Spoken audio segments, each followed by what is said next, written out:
Hello again to all the fine folks who are tuning in wherever and however they're doing so to this podcast recap installment for the season finale. Yes, we are at episode 10 of the sci-fi original series Revival. As we always say, spoilers are bound, so please only be checking this episode out if you've gone through the entirety of this season of the program. We're back at it discussing said finale called Rend the Veil, the we being myself, Sean Talley, and I am joined, as I always am, by the co-host with the most on her birthday, no less, Liz MacArthur. Welcome. Yay, happy birthday. Happy birthday to you. That's our line, but yeah. And yes, thank you all for tuning into this program. Liz and I are going to do this once again with the creators, with the showrunners, with the executive producers of Revival. Thank you for joining us, as always, Aaron B. Koontz and Luke Boyce. Lovely to be here on Liz's birthday, especially. What an occasion. Honored to celebrate. Yes. Thank you for coming. Nothing stops us from getting these recordings done. We'll jump into Rend the Veil as we do a little scene by scene here. We do open, I know you guys had mentioned this one took some reworking too, so we'll talk about it, but we open on some shots of Wausau and hear the words of Blaine Abel saying, we have been hearing this term over and over, revival, a sacred word meant to represent spiritual renewal, and we're close on and now inside of the church. And we actually see Blaine is speaking this currently into a microphone doing the radio sermon, as Em Cypress is still chained up to a cross at the front of the room. Blaine continues to cite revelations here, the ancient serpent, the demons being cast out with him, and he wants all to witness him cast out this demon and end Satan's reign within Wausau. Em says he couldn't keep her dead the last time, and he's not going to keep her dead this time. And Blaine calmly responds, I never laid a hand on you, but now my angel will. And as promised by Stephen Ogg in our last recap episode, we do get to hear Blaine begin singing. Tyler injects another big needle into Em, and as Blaine continues singing, he walks past Ibrahim, who we do see is now bound in handcuffs. Blaine ends up back in front of Em, who's now out of it from the shot, and he ends his song and he smiles at her kind of face to face as we do go to the credits. Yeah, so original tease, we'll say, was you see actually flashes of that tease in the episode later, but it was all a flashback of young Em and Dana giving her, you see the journal that Dana's giving, and you see Dana wearing the hoodie that becomes Em's hoodie later. And a variety of reasons why the scene didn't quite work, but was great on the page and could have been cool. But I think it's something we could still do, in the future. And it's good because we also needed the time in this episode. We wanted to be able to take time at the end, but then also it's very jam-packed, in these first few acts. So that it worked to have the time anyway. Yeah, and then also originally, the conversation with Dana and Wayne in the car, the aftermath of learning about the infidelity, that was also the top of episode 10. But because episode 9 was actually short in time and episode 10 was going to be long in time, we reworked it at the very, very end on the page. This wasn't just in the edit, but like on the page, and revamped that. But I think there's also something fun about, if you look at the first time you see Em meeting Blaine, there's this nice little, it's not really a 50-50 because you can kind of see Rhodey and Dana that are there too, but it's just them like face to face in episode 4. And that same kind of frame, even though different directors and everything, you see is right here at the end of the tease. And that's when I was working with Kurt, our editor, I was like, this is kind of like a good out, I thought, because we at first looking at it, we didn't know what the tease was going to be of this, of how we were going to find the out. And there was just something about Blaine and her face to face, and that kind of old Texas standoff type thing was kind of cool. But it's in particularly, I really like it now more just because of how it parallels to 104. You guys mentioned you never actually got to shoot young Ibrahim in that number 9 tease, but clearly you shot the 10 tease as you'd mentioned. So I was going to ask you at the end because I saw Dana with the bangs and the hoodie. I was like, was that pulled from this? So you answered that question for me. So. Yeah, it was pulled from it. And then also the other thing I'll quickly mention is that we say the name of the show in the thing, which that doesn't always happen. Like that's like, do you say the name of the movie or the show in the thing? But, he says Time of Revival right off the bat, which I thought was kind of cool. Something Luke had added. Really dug. I think it's fun to do that. You do say Revival Day many times, but yes, I know what you mean. Like you don't just say the word revival kind of in a standalone, I guess. Yeah, but also just because revival as a term, if you've ever searched it on the internet, is a pretty largely religious term. Yeah. Like extremely religious term. Oh yeah. We're working on the hashtag for next season. Trust me, it will not just be revival. It'll be like revival sci-fi or revival TV, because searching that for I don't mind taking it over, right? I liked it. Yeah, take it. But we had that dude who was like, why is revival trending? Yeah, I just meant for search reasons, for selfishly, but yes, I know what you're saying. Yeah. Luke responded great to that though. He's like, his first response on on Twitter was like, that's the Reverend Blaine Abel, you know? And I was like, that was great. And then I just screenshotted it separately. It was like, this is what happens when you get a couple of atheists that have to make a show dealing with their religious issues growing up. And I think it's pretty funny. Why is Revival trending, Christians? I was trying to acknowledge the fact that, like, if you are Blaine, if you are coming from, I mean, Brass Tacks, as Blaine's father, was a revival tent preacher, right? So that's an element that we specifically, that drew us to characterizing Blaine the way that we did. So we wanted to acknowledge that term is actually a very sacred term in Christianity, you know, and here it is, Revivers, Revival Day, that's irking Blaine, and he's going to take it back.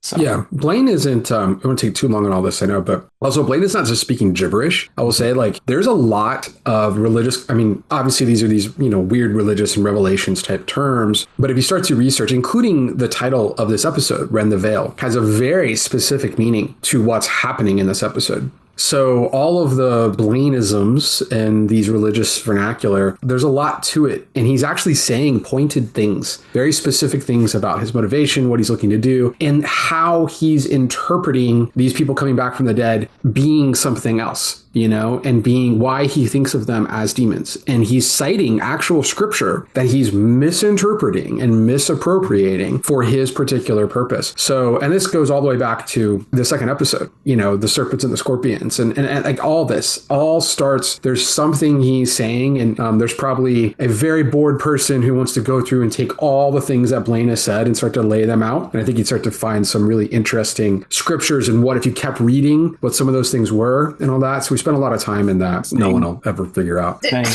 singing, because yes, I do love Stephen Ogg singing it. I think it was so wonderful. He was so dedicated to this song, and we like went over it over again, just like the pacing of it and everything. He was so excited. And then he texted me at one point. He's like, please tell me the singing is still in there. Oh, we wouldn't cut that. Trust me. Did you guys ever have to go to church when you were a kid? Did you? Oh my God. Let's not even go there. Did you, was it Catholic? I had to go to Catholic church. And the creepiest part of Catholic church is always when the priest just starts singing out of nowhere.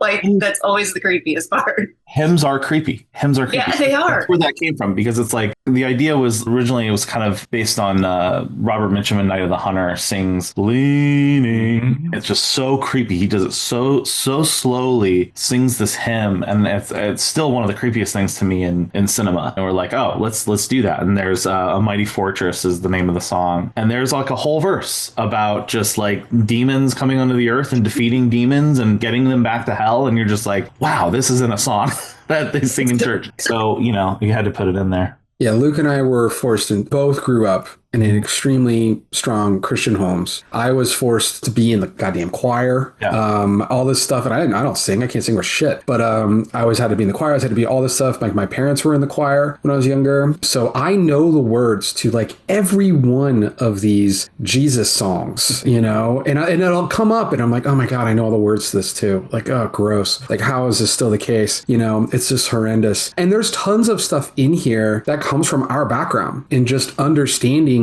how particular, and we talked about it a lot in the writer's room, and how particular families. And I thought about like how my mother was very religious all the way up until her passing. And the last time I was in a church was at her funeral. Prior to that, the last time I was in a church, I think was probably a funeral. And she wanted me to go to church, like all the way to her passing, was asking me to go to church, praying that I would go to church. And I had to tell her, like in the most vulnerable spot, you know, I'm like, Mom, I'm still not going to go to church. I love you so much. I'm not going to church. You need to know that. I'm also not having a baby. So those two things, to me, and I don't know which is worse, to be clear. You're a real disappointment. Yeah. So those are the two things. But yes, no, there's so much, and look at my background, are so similar in such a weird way. We had no idea. And there's always all these things that pop up all the time. We're like, oh my God, you too? He's exactly like brother, you know. Our religious baggage is heavy. There's a lot of water under that bridge. Yeah. Well, welcome to the real world. Yeah. Yes. We're glad to have you guys broken free. Well, Shawn. So now I know we're just like 1 minute in. We'll keep it's talking. the finale. Sorry, guys. But Shawn is a big reason why I broke free. I have to say, like Shawn questioning me and be like, "You don't really believe that shit, do you?" And I'm like, "What? What are you talking about?" When I was in like 8th, 9th grade, I had no idea. I think it was either God Delusion or God is Not Great or something. There was a book you either gave me or told me to get. And then I read that, and then it was weirdly Keith Olbermann on MSNBC was ranting about Christianity, and Shawn was showing me some of his rants, and I started watching that, and like that combination of things. But Shawn is a big reason because I was like working with the youth pastor and I was an associate youth pastor in my goddamn church. The irony of that sentence does not leave me. And so it was like a whole thing. But Shawn I give all the time. I always tell Katie, my partner, I'm like, you told me that a few times. Shawn's a big reason as to why I like pushed me to be like, what the hell's wrong with you? To be clear, you're a smart guy. I just came to it a little earlier than the rest of you. I always say I was a religious from 3 to 13. That was it. Like at 13, I finally told my parents, I was like, yeah, all that is nonsense. I don't really believe it, and didn't go well. Yeah, I was a lot my mom. Yeah. I did literally lead every Sunday. I led worship at my church. I stood up, I played guitar. I was the worship leader for years. So Blaine singing a hymn, it comes right from directly from that package. Yes. Oh my God. Yeah. We've stayed pretty straightforward with these recaps. So if anybody's complaining that we're off script, like, oh, sorry that you got to know the people on this program a little better. Yes. Yeah. I'm like, well, then that means they're listening. That means they're listening. So I'm fine with that. Yeah. Just be upset. Yeah. We'll jump back here. We are actually back on this same moment with Blaine saying that his father foretold that an angel would reveal itself to him, and the day after Revival Day it did. He says an angel spoke to him in pained agony, and it said Rose's name. Ibrahim chuckles from the pew. He says it's not an angel, it's confirmation bias. Blaine shows his hand to Ibrahim, saying it cannot be touched by human flesh. He watched it obliterate a reviver, and Ibrahim says, I saw one too, but it was not an act of damnation, it was an act of reunion. And Blaine wants to be right so bad that he's willing to kill people.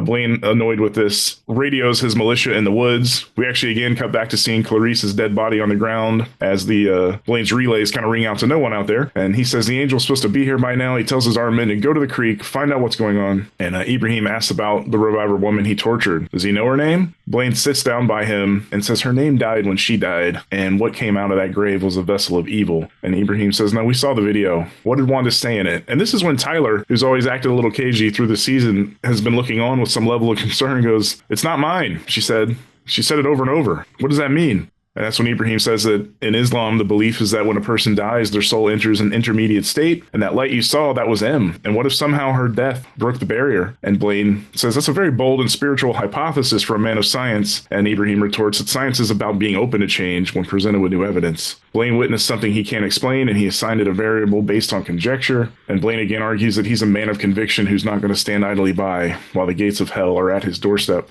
At this point, Wayne and Dana have arrived at the church. They're walking around the side of the building with their guns drawn, and Lester pops out in the back and goes, over here, you took long enough. This, of course, alerts every militia person around there, and they all kind of hold guns on them and then tell them to drop their weapons, and you hear kind of Lester mumble, sorry. They escort the three into the church. Wayne sees Em and he calls out to her, asking if she's okay. He then threatens to kill Blaine if he does anything to her. Blaine says it's only fitting that the man who ran his father out of town can be here to witness the angels send her back to hell. And Dana chimes in here to stop because Em healed her, like Christ, and she struggles to recall the story of the leper and tells Blaine she put her hands over the gunshot and the stab wounds of hers and healed her. Blaine kind of takes this in for a second and goes, well, I guess that makes her special. And then without a beat, just shoots Wayne in the gut and he falls to the ground. And Blaine continues, now she can prove it, as we go to break. Yeah. There's a lot of little things in here that I think are intriguing, and I'm trying to decide like how in depth I want to get with some of it. But there's actions that Lester's taking that I think will start to, if you start to really think about them, they start to make a little more sense. And you should just see the part of what his plan is and what's going on. I mean, I will say that, Tyler, there's an interesting parallel of like two different side characters here. One is Clarice, who you referenced, which is the woman who was actually at the bar in episode 2, who was arguing with Em and starts the fight. And she's saying all this bigoted anti-reviver rhetoric. And it would make sense then, if you're anti-reviver, you're scared of revivers, you don't like what's going on. And then you start to get pulled into the sect of Blaine's preachings. And then what happens? She ends up dead, right? And, we're trying to say something here a little bit about what can happen and getting pulled into these beliefs, this hate without thinking for yourself and the indoctrination of what this can be. And it led to a very tragic ending for Clarice. And then the other side of that is you're seeing the indoctrination happening via Tyler. I really wish that there was a whole plan for Tyler in this season. It all ended up getting cut.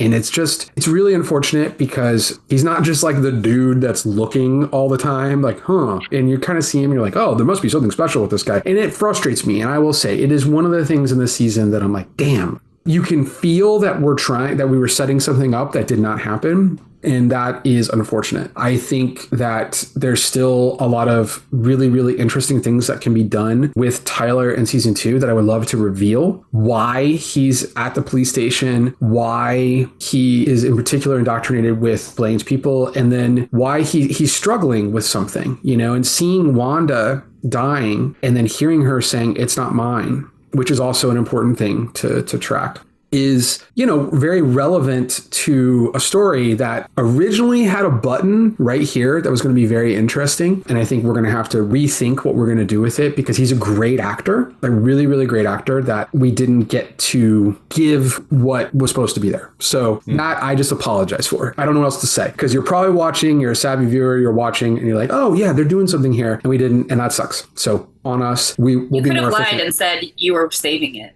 for... Yeah, but he's kind of saying he has the ability to now, though, which is good.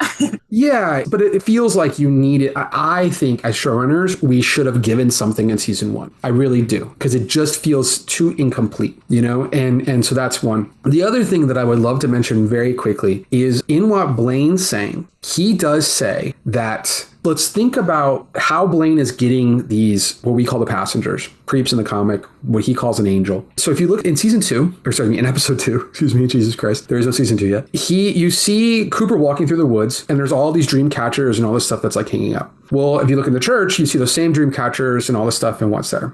And clearly he had a passenger, had this thing set up in the church. So he's it's almost like he's trying to lead a passenger down a path, if you will. Like if you think about it, and then he's got a trap that's set up that Cooper steps into and it goes up into the air, right? So this was one of his original ways of he was trying to capture one of these creatures. That's what he's doing in episode 2 is he knows they're out there and he's trying to maybe get another one because he says that one came to him through the woods. And then he says, in pain, agony, it called out Rose's name. Now, this was like a debate not a debate, but Luke and I talked a lot about, should we say this line or not? Nothing is innocuous. Nothing is random. So that the passenger that he has at his compound is Jesse's. And Jesse's soul, as we are establishing, these are souls. Jesse's soul is calling out for him to be able to move on with Rose, right? With the death of Rose and what's happening there. So his soul literally leads him to Rose's body in episode 8. So the soul could be calling out Rose's name. Like that could be the case. Or is this, as Ibrahim is saying, confirmation bias? Is he just hearing Blaine himself appears to clearly have cared about Rose. We still don't have that full story. That is something that is meant to come in the future. And there's more that happened there. But within that, he was, this was a person that he lost that mattered to him, that he cared about Rose. So does he just hear something in the woods and think that it's the afterlife because he thinks it's an angel calling out to him and saying Rose's name? Or is it just making these sounds and he's confirmation bias and he's hearing what he wants to hear? He's hearing Rose's name. Or is it tied to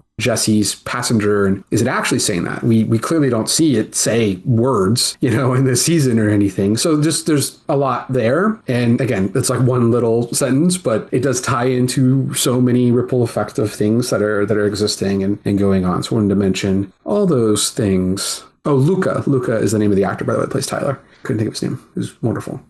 We're back on Wayne on the ground with Dana consoling him. Em begins to break the chains. And as she does, Blaine asks Tyler if she got the shot. And he kind of says something like, yeah, she might have needed a bigger dose. And Em has her hands on Wayne's stomach now. Wayne says, take your sister, go. I love you both so much. He's kind of just saying, like, just please get out. I'm fine. And Blaine is shit talking in the background, like, who's the charlatan now? Saying all kinds of stuff to them as nothing seems to be working. That's is when Em's tears turn to black. And sure enough, a glow does begin to happen on the wound. And Wayne begins to heal. And this process again takes everything out of Em, who falls to the ground. Ibrahim stands up and pleads with Blaine to uncuff him, let him save her. He has a vial in his pocket that can help her. You say you're not a killer. This is the time to prove it. Blaine says he's sorry, but he can't take that risk, and he points the gun again to shoot at the Cypresses, but takes a bullet himself to the shoulder as gunfire begins to rain in from outside. General Kale and the military are outside surrounding the church. Ibrahim and the Cypress family, Wayne holding him, now duck down and kind of run to a side room to take cover. In this room, they find Lester, who's sitting bound. Ibrahim gives her that vial of water and says this will help, but they have to get her to Moore Creek. Lester says he can take her to his mill, which is downstream from the creek, and we hear calls out to surrender coming from Kale, more gunshots ringing out.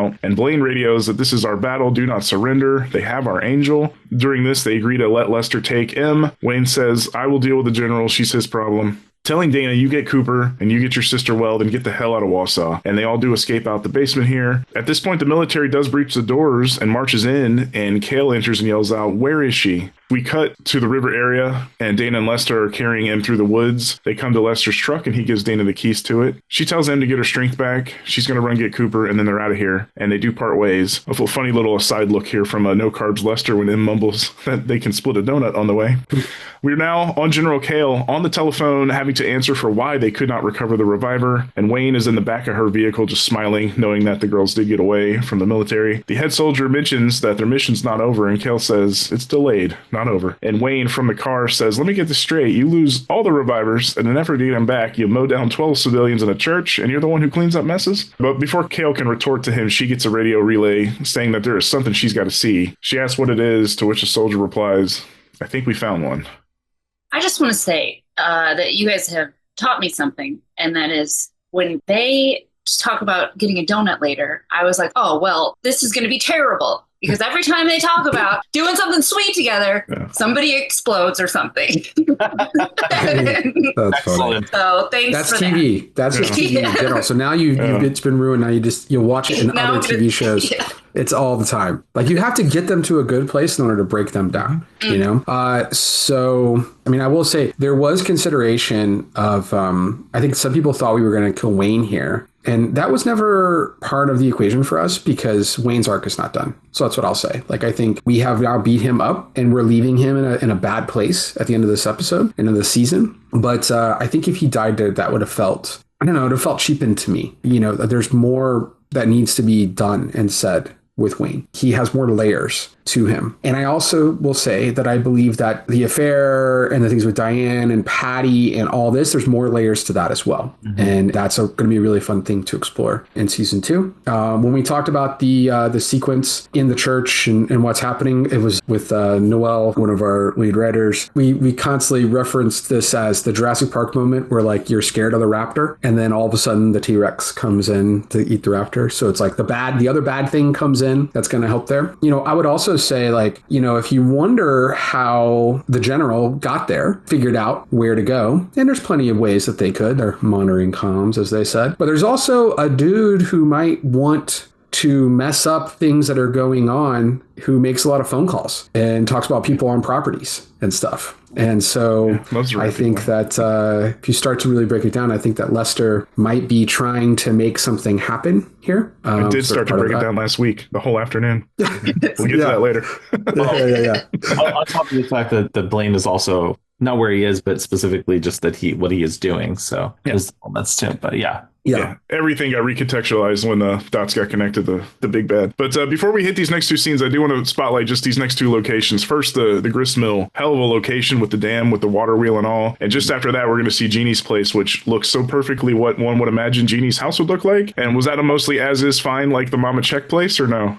I believe so. Yes, I believe. I mean, they added rearranging, but yeah. They did added some trinkets. Like I do remember talking to Josh and Chloe, who's our production designer and art director, about just adding weird trinkets. You know, like my mom used to collect precious moments back in the day and stuff. So there's a lot of like odd little weird things that are there that old people collect. You know, I'll never understand it. Did she have any Hummels? Any Hummels? Oh my God! No, that's my grandma. But it's my grandma. So the precious moments are the Christian Hummel is basically what that is. It's just a super religious version of the Hummel is all. Yeah, I'll say the mill that you see there is the same mill that is in the comic. So the reference that Mike used in nice. This is the exact same mill in Wisconsin. So that was really cool to do. Yeah, I wasn't sure if you grabbed that as a stock shot, but either way it looked. No, it was we got someone to shoot that. Cool. And there's a bunch of that's done in Wausau. So we have a drone operator in Wausau. And got us a bunch of stuff, which was really, really great. Yeah, and we see a decent number of them in this one. Inside the mill, we do see Lester bring her a drink and tell her to rest up. He has her lay on the couch and puts a blanket on her and tells her, I'm going to go check and make sure we were not followed. We are now in Jeannie's place. Dana is there to fetch Cooper, who is sitting and reading a comic. Jeannie tells Dana he's been like this since I picked him up, not talking, like the joy's just gone right out of him. Dana says he's been through so much, but thank you for looking after him. Dana takes a call from Lester. He tells her that Em is okay. She tells him that we'll be there soon, but he goes, nah, hold off because there's still a bunch of soldiers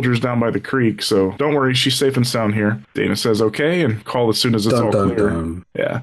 Now, on Kale at the creek, we hear the sounds of a passenger. She asks what happened, and one of the soldiers says that that's how they found it. We think it's Wanda Peterson's. Kale leans down and says, Alert Alpha, our exit timeline just got accelerated. The soldier asks, what about the sheriff? She says you can actually let him go. We actually do not need him anymore. And we do see a reverse shot on the passenger that is laying on the ground looking like when E.T. was sick. And Kale continues that they will not be going home empty-handed after all. We cut back to Jeannie's place, and we hear her babbling off screen while getting Cooper's things together. Another little Indiana Pacer mention slid in there, and we see Dana kind of wandering around. Bucks. Yeah, I know. They lost to the Pacers again. But Dana's kind of wandering around the living room, screwing around with the trinkets, and she comes across a book called Banks of the Broken Creek by none other than Aaron Weimer. And Jeannie walks in, and Dana asks, where did you get this book? She says, oh, that was a snoozer about water, but some people seem to like it. He even did a speech about it. Dana says, wait, you've seen an Aaron Weimer lecture? Jeannie says, yeah, I even have it on a tape around here somewhere. Dana asks immediately, can I see it? We do quickly cut back to Em at this point and just see her start to walk around the mill, looking around at stuff. And back in Jeannie's, they're watching this lecture now on a videotape in which Aaron speaks of the healing processes of water, or properties, of water. Dana asked, why do you have this? And Jeannie says, it's all Lester stuff. The tape suddenly switches over now to one of their sex tapes, Jeannie and Lester, which confuses Cooper and horrifies Dana and all of us. And they try to turn it off quickly, but as they do, Dana catches Lester's chest, which has the pointy pentagram-like symbol carved into him that Em had drawn in her book. She rewinds it a few seconds to confirm that it is indeed that symbol. And Jeannie says, oh, I hate that thing. He's like Irish or Celtic or something. And Dana connects many dots here. And we cut back to Em in the mill, who does look freaked out and turns as she hears the sound of something like a passenger as we go to break. Yeah, I love this. I love this sequence in the sense that we worked hard to make it so that Dana and Em could effectively find out who the killer was at basically the same time. And, you know, we thought it'd be fun to kind of intercut that. And Aaron had this incredible idea to reveal it to Dana through a sex tape. We knew that the book would be there for sure. And then it was just like, okay, are we really going to do this? And then it was fun. I got to do the sequence with Lester and Jeannie in the bedroom. That was riot. She'd been bragging about their personal life a few times throughout the season, so it's not unlikely that would be a thing. Both Peter and Lenore were like, they were ready to go. They were so excited. They were just like, and I was trying to be like, listen, this is just, you know, we can be modest about it. And they're like, no. Like, Lenore's throwing the covers off of her, and she's like, let's go. And she's like doing all these huge grand gestures. Yeah, and we've established they're both freaks. It's all good. That's right. And Lester is dressed as a cowboy. It's harder to see a little bit, but that is a cowboy role play going on there. So that's the gun. That explains the gun, at least. Yeah. I didn't notice the hat. Why does he have a gun? Why is he? That's what's going on there. Yes. And then you had her say, yes. And then we have Lenore's and the voice of Rogue say, come here, sugar. Which was, I didn't even catch that. Yes, which was I was very proud of that moment. Little X-Men 97 shout out. Yeah. Don't Hurt us, Disney, please. So much of this was like trying to construct something that, you know, hopefully you can hold the reveal. Like originally, I think in one of the first cuts, I'm like, Lester looks way too guilty already when you see him helping her. And again, pelican-eyed viewers might notice, it's at last episodes, we got to come back to this, might notice that when Lester's giving her water, so they are at the creek. They're at the water down from the creek, right? So it's moving to the mill. He also picks up a water bottle that's there. So he's probably not giving her the full-on particular 100% healthy water, right? Mm-hmm. So she's still kind of in an in-between state. And Ibrahim did give her something, so she's, you know, doing better, but is enough to, it's like, you know, Lester has a particular plan. He also doesn't want her to be full strength, because if she's full strength, I think that could complicate pretty quickly, you know, what's going on with him. So if he can keep her a little weak, that's important. But he also is supposed to give her some water. It's supposed to look good. And that's supposed to be like, oh, he's helping her, you know, and I think the water from the creek helps. He knows what helps, but there's a bottle of water sitting there on the table. So it's just a little subtle thing. Also, cool thing for season 2. Nobody's noticed this yet, I don't think, so we'll say it here. But when Ibrahim is dealing with Em in the back room, you see him take a vial and he starts to scoop up her black tears. So very deliberate to make sure we got that shot, because that is something that is going to happen and deal with in season 2. So he's got some of the black tears to know he got to study shit. So, you know, Ibrahim's going to study some shit and what those mean and where that's going to go. So I think that's something. But yeah, this was a hard thing to do the cross cut and figure out the timing and, you know, what was here and how we were going to do this reveal. But we always wanted to get to a point where you're like, okay, so Blaine's out of the picture. We still don't know who's going on. And then the second you find out that, because, you know, the book could have been a little bit of a reveal and we tried to kind of pull back. We actually pulled back dialogue where it's like, oh, that's Lester's book. And I was like, no, don't say Lester's name yet. Like, hold this as long as you can and allow the sex tape to be the case. It's also, Shawn alluded to there being multiple sex tapes. I don't know that that's the case, but if you want to believe that, no, Shawn, I said I said it would make sense. You said one of. Yeah. You said one of, which is just really funny to me. So that means they have multiple. So I don't even want to know. I think it makes one cowboy, you know, role play. You don't do one sex tape. If you're in cowboy mode, you've done a few sex tapes. That's not. I think that's a safe assumption. Genie's in the station just offering up all kinds of information about their private lives. Yeah, so funny. Well, and also you start to think about, is that a real relationship, or is Lester always wanting to be close to the police department to understand what's going on and know about the things that are happening? There's like, you start to, if you another, you know, rewatch, look at what he's saying. Look at all the things that he's doing. Look at how he's inserting himself throughout the entire season, you know, and he shows up at very specific times for very specific reasons and has very specific things that he wants to give the police information about and also maybe redirect them in very specific ways. Right. So, and I think a good example of that really is going to be in episode 5 when he's like, I got more to tell you, you know, Sheriff, you need to listen to me. But to do all this and then reach a point where that revelation can happen with Dana. And then the second that happens, you find out that Em is in the lion's den. That was always going to be, you know, one of the ways that was going to happen was you're going to see her see the mask was actually how we were going to do it. But the timing, and there's like, we actually have some pretty cool looking shots of her like looking around. Mm-hmm. You know, if you pause, by the way, and look at what she's looking at, it's all these old Lester books and posters. And again, you know, Josh and Chloe, like our team, we've not talked about our team enough, are just phenomenal. Like our team for life. They've done so much on this show, constantly elevating, you know, what was on the page, dissecting stuff in the comic to like make it even more like the comic and scenarios that I didn't even think we could do. Just really, really went above and beyond across the board and love them to death and will always want to work with them. But they made so many cool Lester things that are just the history of, because originally there was like a longer sequence and then it getting cut down. So then they kind of place it all, you know, there. But then she also walks over to a table and there's all kinds of like ritual shit on this table. And we didn't show that table, but that table will be shown in season 2, I can just tell you, like for sure, because Dana's going to need to go and investigate what the hell is this ritual and all this stuff and what's going on. But what was going to happen was Em was going to walk over, she sees the mask at the same time that Dana is seeing the pentagram type thing on his chest. That's just he's Celtic. That's all. Such a genius thing.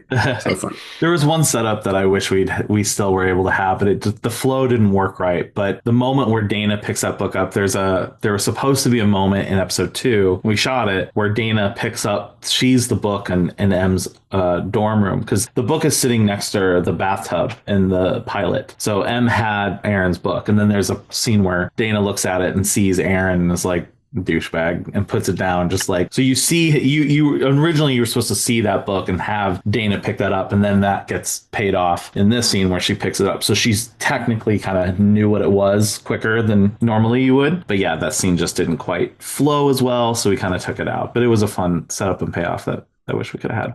There is a line that I don't know if it happened yet, we got there, but it's where someone says life is lived forward but understood backwards. Oh yeah, you're jumping ahead. Yes. Yeah, that's true. Well, anyway, that's how I feel about this show. I love that line. Yeah, that was a fun line. Like, to me, it's also a throwback to a line that Lester says when he's at the jazzercise class. And at the end of that class, he's talking about how we're understanding life, and that, like, oh shit, what does he say there? But basically, there's a parallel to that line at the end of the jazzercise class in episode whatever that is, 4, I think. And then what he's saying here. And it's kind of alluding to his views on life. But I always like that line. It still was well done, in my opinion. Dana figures it out. Audience figures it out. Em turns to see something as you cut the break. So we have all figured it out. So as we all came back from break to see, we are back on Em walking toward a barn door where the sound grows louder and a purple light is emanating from within. And that is when we do hear, "Hello, Martha." And Lester calls out from behind. Em turns and he's sitting behind her in the open room on what we'll learn is like the edge of a big tub. He's robed, chest and symbol exposed, deer mask in hand. She says, "It was you. You killed me." And Lester debates the technicality of whether it was him or Aaron. Em says she should return the favor. And he says, "You can kill me, but then you'll never know the truth." The water from the creek helps her. It's one of the few places on Earth where the membrane between oblivion and awareness is thinnest, and it flows through this very mill. Please let him help her. She asks, why the hell would she trust him? Because I need you, because the world needs you. She's asking, why did I have to die? And he says, that was all Aaron. He picked you. Your death could fix his infidelity and his wife's cancer, but he tried to make it look like a suicide, but he was sloppy, and he tried to cut Lester out. He says, he did his best to tie up loose ends. We do get a couple flashes of Brent, of Dana being shot and things like that. And he does apologize for the collateral damage in reference to Dana, but he has to see it all through. And Em says, so that's what this was all about? So your old ass doesn't have to die? And Lester says, it's about eternal life for all. And she berates him and gets in his face, but it's still pretty weak here. And Lester says that they did not know what would work, but they needed a vessel, a young woman capable of creating life. Through her death, it would allow them to open the door. They saw a light coming, and they knew they were right. We see flashes of the night Aaron was drowning him. Lester, again, fearful that he would take the light to his wife. He knocks him over, as we had seen previously, and does finish the job. And he asks for forgiveness, for losing his temper. He says her death and Rose's death, they brought life. It reunited families. She says, no, she's not special. He used her, and he reiterates, no, this was you're more than just a key. You were a detonator that started Revival Day. And she begins to threaten him, but he asks if she wants to see it. And he says he couldn't let Blaine take this one. It wasn't his, it's hers. This will make you whole. And she asks what it is. That's when he does fully open the barn doors and tell her, it's your soul, Martha. And we do see the large purple glowing passenger as we hit the act break. I will mention that as she's walking across the wall, she's dragging her hand across. Mm-hmm. It is yellow there. And then she puts her hand on the door, and then it turns purple.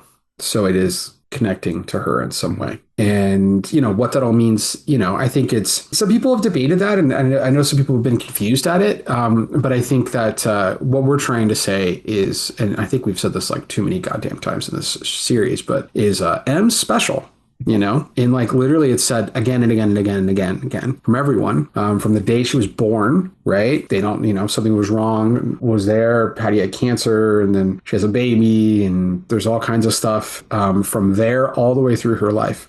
And had been dealt a tough hand and a tough draw of it, with the OI and all, but there is something special about her. And then her passenger, every reviver has a passenger. Her passenger is different than everyone else's, just like she is different than the other revivers. And so I think at a baseline, I think that's just a good place to be and understand that. And we want to give some answers. There's a lot of re-edits of this and thinking about what to do and how many flashbacks you want to show and what's there. And, I'm not usually a big fan of flashbacks, but I do think there are so many answers that needed to be clarified that I think, from Lester's perspective, like, he's gaslighting. I mean, he is creating a narrative that makes sense for him for his goal, right? That's pretty nefarious. And when you think about all the things that have happened and what he's put people through, like, Lester's not a good dude, like pretty awful. But he is also a good villain is someone who believes that they have goals and they have a sense of right and wrong in their own head. They're able to justify their actions in a particular way. And I think he's trying to justify this. Like, I do think he genuinely cares about Wanda. I think that's real. I think there are things. I think he looks at the death of, yes, some people had to die, but he was a soldier. And that's referenced in previously as well. And, and I think he probably, I talked with Peter about this, it was like, look, when you would go to war, you would shoot across that line and people would die, but it was for a greater good. And I think in his mind, he does believe this is a greater good. But at the same time, it's horribly selfish. And I think that complexity is what makes a good villain. And I want to give a lot of credit to Peter Millard and how he does that and pulls that off. And then he has a wonderfully improvised line of a pusillanimous mendicant that he added. And I was like, I like it. Let me Google search what that means. Right. And then we can put it in there, which was a lot of fun. The other thing I'll say, and I mentioned this on a podcast recently too, Lester is not the end-all, be-all of everything. This is a guy, and it's mentioned via Em even kind of touches on it, he touches on it. They didn't quite know what was going to happen. Whether or not they set out to murder Rose, I think remains to be seen. I think there was some level of they knew they needed a woman capable of creating life, right? Mm-hmm. So that was part of like a youthful age female, reproductive opportunity. But within that, I think they were trying to figure some stuff out. So there could be a bit of an unreliable narrator to Lester. So just don't take everything as gospel, but he is saying correctly that this is your soul, Martha, and that these are the souls of revivers. So, but yeah, ton to unpack, open answer questions beyond that. I have a question. So were Lester and Wanda just friends, or can we expect sex tapes in season 2? In the jazzercise outfit, but with Blaine's monologue going over it, it's really weird. Good. It's like an odd thing. That's actually right up my alley. Yeah. Birthday Liz. I don't know where to go from there. yeah, that was. No, we do come back to the same scene. We're back on Lester revealing the passenger to Em, again, opening those barn doors. He tells her to follow it to the water, and it does start to walk its way to the middle of the room, to the round pool. And they watch as the passenger enters into the water and slowly does sink in. And he tells her it's a lot to take in, but she is special. And if she ventures in, he'll prove it. Em now sees Patty kind of standing in the water, calling to her. We overhear many Patty lines, not that she's saying them verbally, but we're hearing her saying things like, I forgive you, it'll be okay, in a very nurturing way at this point. And she goes to reach out, and they do embrace, and Patty pulls her down into the water, and we actually see Patty disappear at this point. And what is actually happening, we, the audience, now see Lester in the mask holding her down in the water, much like he did to Rose and to Em previously. And purple electric bolt-like things are kind of going in and out of the water as her soul is sort of remerging with her. And at this point, Dana walks in and yells, Lester, and shoots him in the back. He turns, and she shoots a few more times, but he's still standing. And the symbol on his chest exposed now is glowing purple as well. And the eyes of the mask even have a little flash of purple. He charges at Dana, grabs her by the throat, and she manages to knock off the mask. And his eyes are full on glowing too here, when suddenly something pierces Lester from behind and drops him. And we see Em standing with the motherfucker's heart in her hand. She looks at Dana and says, something's wrong, and then collapses into her sister's arms. Dana says she does not know what to do, but Em says it's okay. Em now begins to emit the purple light from her eyes, from her mouth, and we get a montage of moments between them from the season. Again, that flash of young Dana handing her the book and things. Em appears now to just disappear in this big flash of purple light. And we go to black for a second, and it's later, and we're hearing Wayne yell, she's over here. He comes over to Dana, and from her POV, we do see him over her say a couple of times, where's Martha?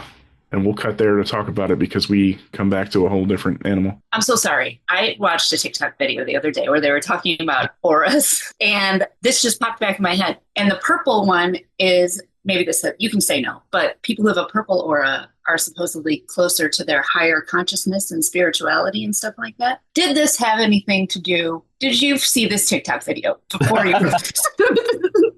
Yeah, I can say I did not see this TikTok. Okay. But you can say you're aware of you didn't just pick random colors for the aura colors, I assume. Yes. I mean, there's a reason for it. Yeah. Yeah, and there's hints and stuff too. There's a reason that we don't have, but there's stuff in the season that cardinal-eyed viewers could probably maybe pick up on. I don't know. Should we break this whole sequence down? Because there's a lot, and I've seen a lot. I think we should. Yeah. People seem to be confused at times, and it's not meant to be completely clear. I mean, I will say it's meant to be like this overwhelming, like, wait, what's going on? What's happening here? But yes, I think it's a good place to have it. So everything after this is an epilogue. So let's get into it. Yeah, I mean, look, we've just heard Lester tell us that he was seeking a way to extend his life. Aaron had some information. They were working together. They knew that they needed to have these vessels, and they didn't know exactly what was going to happen. Then Aaron takes Em of his own volition as a subject without telling Lester, and Lester's pissed off. He's trying to take this thing that he has been researching for years and years. I mean, Lester, based on Jack LaLanne, by the way, in the comic, who was this fitness guru who was obsessed with just extending your life through fitness specifically. But he has these books that's like, one of his books was Live Young Forever. Mm-hmm. Like, there's just an obsession there. That's Lester. He's made his career, he's made his money on finding ways to extend life. And that's what he wants to do.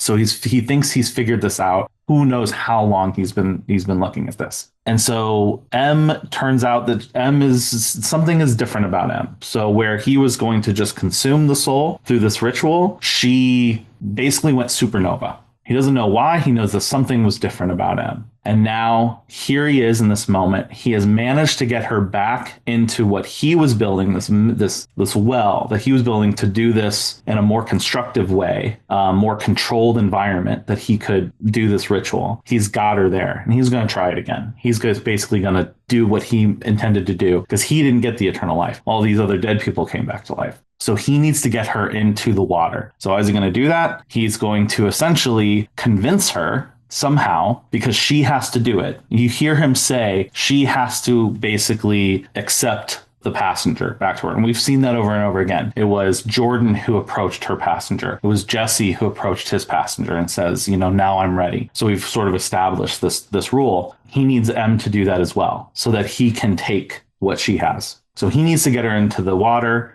He's going to make it seem like this is some big altruistic thing. Now, like Aaron was saying, to a certain degree, he probably believes that, right? He's got to tell himself that at the very least. But we know what he wants, and he's going to try to convince Em to do that.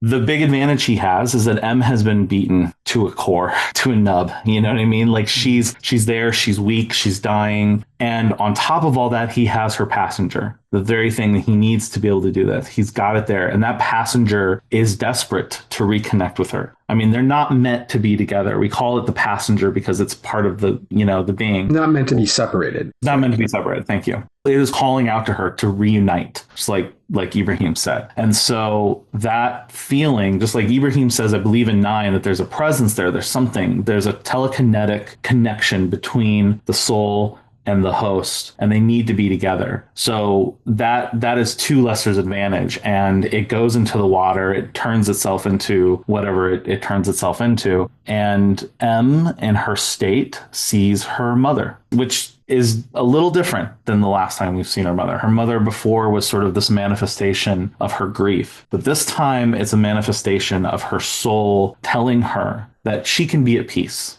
that if you come to me, this can all be over. We can be together. The soul and her can be together, and all this can stop. And Lester is going to take advantage of that. And he's going to basically, once she's in there, once she's in the water, he can then actually complete the ritual. Yeah, wonderful summary. To add to that, a couple things. So like if you look at with Rose, when they were drowning Rose and she starts to die, she starts to drown, you start to see something come out of her. It's a yellow, glowy substance. And then they're like, oh my God, this is something supernatural. This is actually working. And then they go to try to scoop, he's trying to scoop it up and he can't. And so Lester is building an apparatus in which to control so it doesn't just dissolve into that creek and just move out. If he can control it in a smaller space in this pool, this allows him to like, okay, now I've got the soul trapped. It's essentially a soul cage, you know, in a way. So I can have it trapped in this water. And then that allows me the opportunity to whatever I want to do with it. I don't know. He wants to cannonball into the thing, you know, he wants to backflip, you know, whatever, consume it, whatever he wants to do. He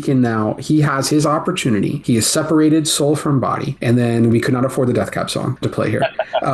We tried. And then, because I did ask. So and if you see the passengers, when they're coming out of the water, right, they're just bubbling up. They're kind of building. So when they're in the water, just imagine they kind of melt down. And that's what's happening with the passengers going in. It's melting down into this pool. So now you've got, okay, I've got the soul in a controlled space. And if I can then, it's going to want to go into Em. But if I can kill her in here, there's a way I can pull it into myself and this, right? And he kind of does. It's interrupted. So, and if you watch when his arms are over her, you're seeing it move up his arms, you know, toward him. So he's getting a little bit of that life, but not quite enough. And that's why he was able to be shot and he could still move forward. That's why you see the eyes glowing. And then when Em pulls out the heart, then you see the purple in his eyes goes away. So it's like starting to move through him, but then that dies. We also just watched, Katie and I just watched Last Mohicans last night. And I want to believe that this was me doing like a Mogwai thing, you know, not Mogwai, sorry, Mogwai thing. Yeah. When he pulls the Greybeard's heart out, it's pretty badass in Last Mohicans. Also one of the best scores ever. But anyway, I'm wondering if it's parallel to that, you know, so that's, you're understanding kind of like the soul piece of this. And then the Patty piece of this, as Luke was mentioning, there's a lot, anytime you hear someone talk, hearing a reviver talk, they're saying something is missing, right? Damon Manning is saying this in the episode 4, I believe it is, when he's talking to Nella in like the reviver support group, and they feel like something's off. Wanda says it at the beginning there as well. There's something that feels like it's pulling them. And originally we had a scene actually with Damon Manning and a passenger as well. So another connection that we ended up cutting, but we were going to play with that. But luckily we can have him back in season 2 because he's a great actor, Pat Thornton. But what it is that their soul is a representation of the things they need for them to heal. And Jordan really needed to be loved, needed to be accepted. And, you know, the people who showed her that were the Cypresses, Ibrahim and Cooper and Dana, you know, who were so kind to her, and that gave her a place. But she was always kind of drawn to it. You know, you're being pulled. It's a tractor beam in a way that's pulling you. And when you see the tent and it's putting its hand on the tent and she's like bringing her hand up, and they don't quite understand, but there is like a telekinetic connection. And in my mind, when you see Jesse walking, he walks right to that car and it stops right in front of that car. Like it's telling him open. And then he's like, oh my God, blue cutlass. And why? Because that's what he needed. And Uncle Don is saying that to him. This is what you need to move on. So when you take all of that context, what does Em need? What does Em need more than anything? Look at all the guilt and the trauma and the pain in episode 9 when she's talking about the night that Patty died. And that is being manifested in a psychotic break where you're seeing Patty there. Well, now she needs her mother, her dead mother, to forgive her. Like, that's it. Like, I need to be relinquished of the guilt and the shame that she has carried and all this weight, traumatic weight that she's carried for these years. And this is, and if you listen to everything Patty's saying, it's saying, you're okay. It's okay. I forgive you, you know, like, come here. It's all like, you're okay. Don't get caught up in all this. So that's her passenger, her soul calling out to her. And we're hearing kind of what it is she's hearing. Now, there's other layers of this too, if we get too much more in the weeds, but I will say you cut to Lester when he's watching. You see purple light on Lester, and then you don't see the purple light that's there. There's some things here that, like, what Lester's seeing, we're not seeing what Lester's seeing that's happening in the water. There might be something Abyss style, you know, shit going on there, I will just say. Maybe, possibly. But for Em, she's seeing her mother. Lester is not seeing her mother. I'm going to just say that definitively. He's seeing something very different. Yeah, and I thought that was kind of clear. When yeah. The audience was seeing just it, but then case. Lester, when we cut over, he's actually just drowning her, not. Yeah. So once she goes under, it's like, okay, now I can let it. It's going to want to move into her, and now if I'm holding, I can get it to move into me. So anyway, that's that. lot there. But, every phone call, when you're like, who's the other person? It's Lester. Lester has the money, has the means, to pay for these different things that were going on, so that was part of this, was like, who could have handled it? Who could have paid the $10,000 for his mother's stuff like that? Lester, who has the money, has the means, all of this. It was not Brent's twin brother, Brant. So that can finally be put to rest. Wolf-eared listeners would have heard that when they do one of the flashes of Brent saying like on the phone, or Aaron on the phone, you do hear Lester on the other end go, so be it. So that, to Aaron's point, that was always Lester. So we do get a little... Yeah, we meant to... That was the one time I was like, we got to do that, add that line in. Yeah. So that should clear up any confusion. People had it. I didn't know that many people had it. Yeah, they do. You guys were live on social media the night of the sci-fi airing. So. Yeah, no, it was. Well, it's good is somebody can come back, and if they want to know, like, the answers exist. So if this goes to a wider audience, as we hope that the show will, and then they come back and they listen to this podcast, there you go. I want to know what Damon Manning's arc was that got the passenger to him. Like, he finally had like the perfect cut of steak or something, and then like save that for season 2 though, because we haven't seen him get his passenger. So correct. Yeah, and that's a fun thing is that passengers still exist, in season 2. So there's stories to be and a fun thing to explore of what it's like to be separated from your soul and understand that. And so if you even know that, what does that mean? Do I want to reconnect? Do I want to stay back? Like, what does that mean? Do I need it? It needs me, but maybe I want to fight against that. There's just interesting, conflict and opportunities to be had with the passenger reviver relationship going forward. So we do come back to what is an epilogue here, starting with an intertitle card reading 35 days later. On a TV screen, we see Mayor Dillish talking on Good Morning Wausau. The host asks them, with Reviver still among us, how can we be sure we're still safe? And Ken cuts that off and says they are not the problem. His wife's a Reviver. No one should be made to feel unsafe or unwelcome being who they are. And he mentions that the governor's trying to pass a bill that ensures the rights of all revitalized citizens. I don't know if that's the new term, now that Reviver might have a stink on it. Revitalized citizens. But he adds that a special committee has even been established to look into this unauthorized military operation. And he reassures Wausau is safe. We find out this TV is on at Dana's place, and she's getting Cooper ready for school. And Cooper says he really misses Em, and she mentions that after school they're going to talk to a doctor, a therapist, and we're also going to finish unpacking his room tonight. And he says, you should be the one to do that since we're staying here now. And at this point the school bus honks outside and Cooper exits. We're now on Wayne at the station. He's boxing up his desk. JP walks in and Wayne tells him he's going to be exactly what this town needs. JP says it's only an interim role, we'll see what happens in the runoff election. And Wayne asks what the ladder and the bullpen's about, and for those crested canary-eyed viewers, we gotta all have one more bird reference here, who have noticed Aaron, his favorite arc of the whole program in the background. JP does say that his first order of business is fixing that leak Dana had complained about. Turns out it actually started right here in your office. And Wayne hands him the sheriff's badge and shakes hands with him before he exits as well. Ibrahim enters Dana's house. He has a box of donuts for her. She asks if he's ready for his first day, Professor, and he reminds her that it's just a short-term residency. Dana asides that that's a relief because the last Cypress professor thing didn't end very well. But it does keep him closer to Moore Creek as he continues his studies, and she asks if that's the only thing keeping him close to here. He nervously says he doesn't want to be late on his first day and goes to exit. She calls his name and he quickly pops back in. She says we should do it again sometime. Ibrahim agrees, but still heads out. Dana walks back to the table and we see a box labeled Martha on it. She pulls out Em's notebook and opens it. We do see some pages of her drawings, a travel pamphlet from Myrtle Beach, and we get a quick flash of Dana from years back in that skeleton hoodie, as we'd mentioned, becoming what would become Em's gear, and she's handing that booklet to a young Em. Many pages later, Dana comes upon one of Em's poems, and we go to a break here as we hear this poem read over Em, with scenes of Rhodey writing lyrics in his van, over Blaine, who's doing his radio show in his shed, over Nithya receiving some radiation treatment for her cancer, and finally over Wayne visiting Patty Cypress's grave as we do cut.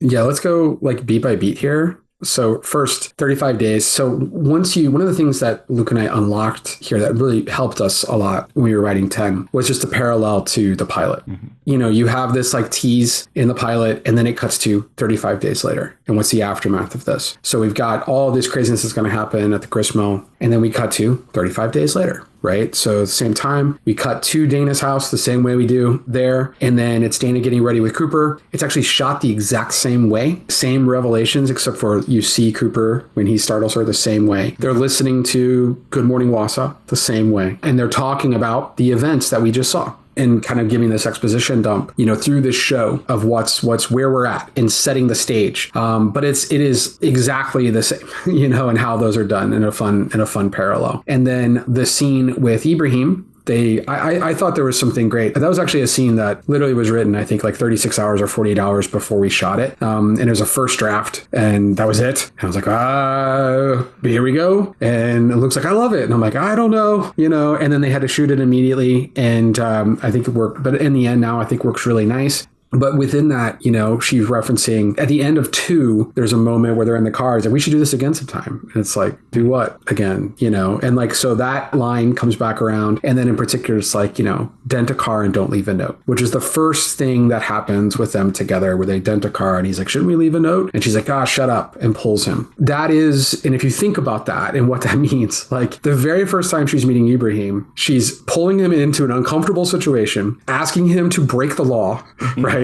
And to ignore his base instincts of like trying to be good and like, no, shouldn't we do this or whatever? And then it's going to go through this whole thing. But we wanted to, the will they, won't they, it's just a lot of meet cutes this season. I think is definitely something that, because they start out pretty hot and heavy, and then it's about kind of deconstructing that and like, will this happen again, and where it's going. And I think it's left in a good place for that. Yes, I'm very proud of the silly water droplet arc that's there too, which was always a thing that happens in the big shows. And we fought to kind of keep this little thing that was there, and understanding that this leak that is a representation of Dana's frustrations in the police station, frustrations with her job and her work and everything that's there. And, Dana's arc, really, I mean, the season is about Em, and Dana's arc, which is much more minimal in comparison, is starting with her wanting to leave, and now her realizing that the answers exist in Wausau and she wants to stay,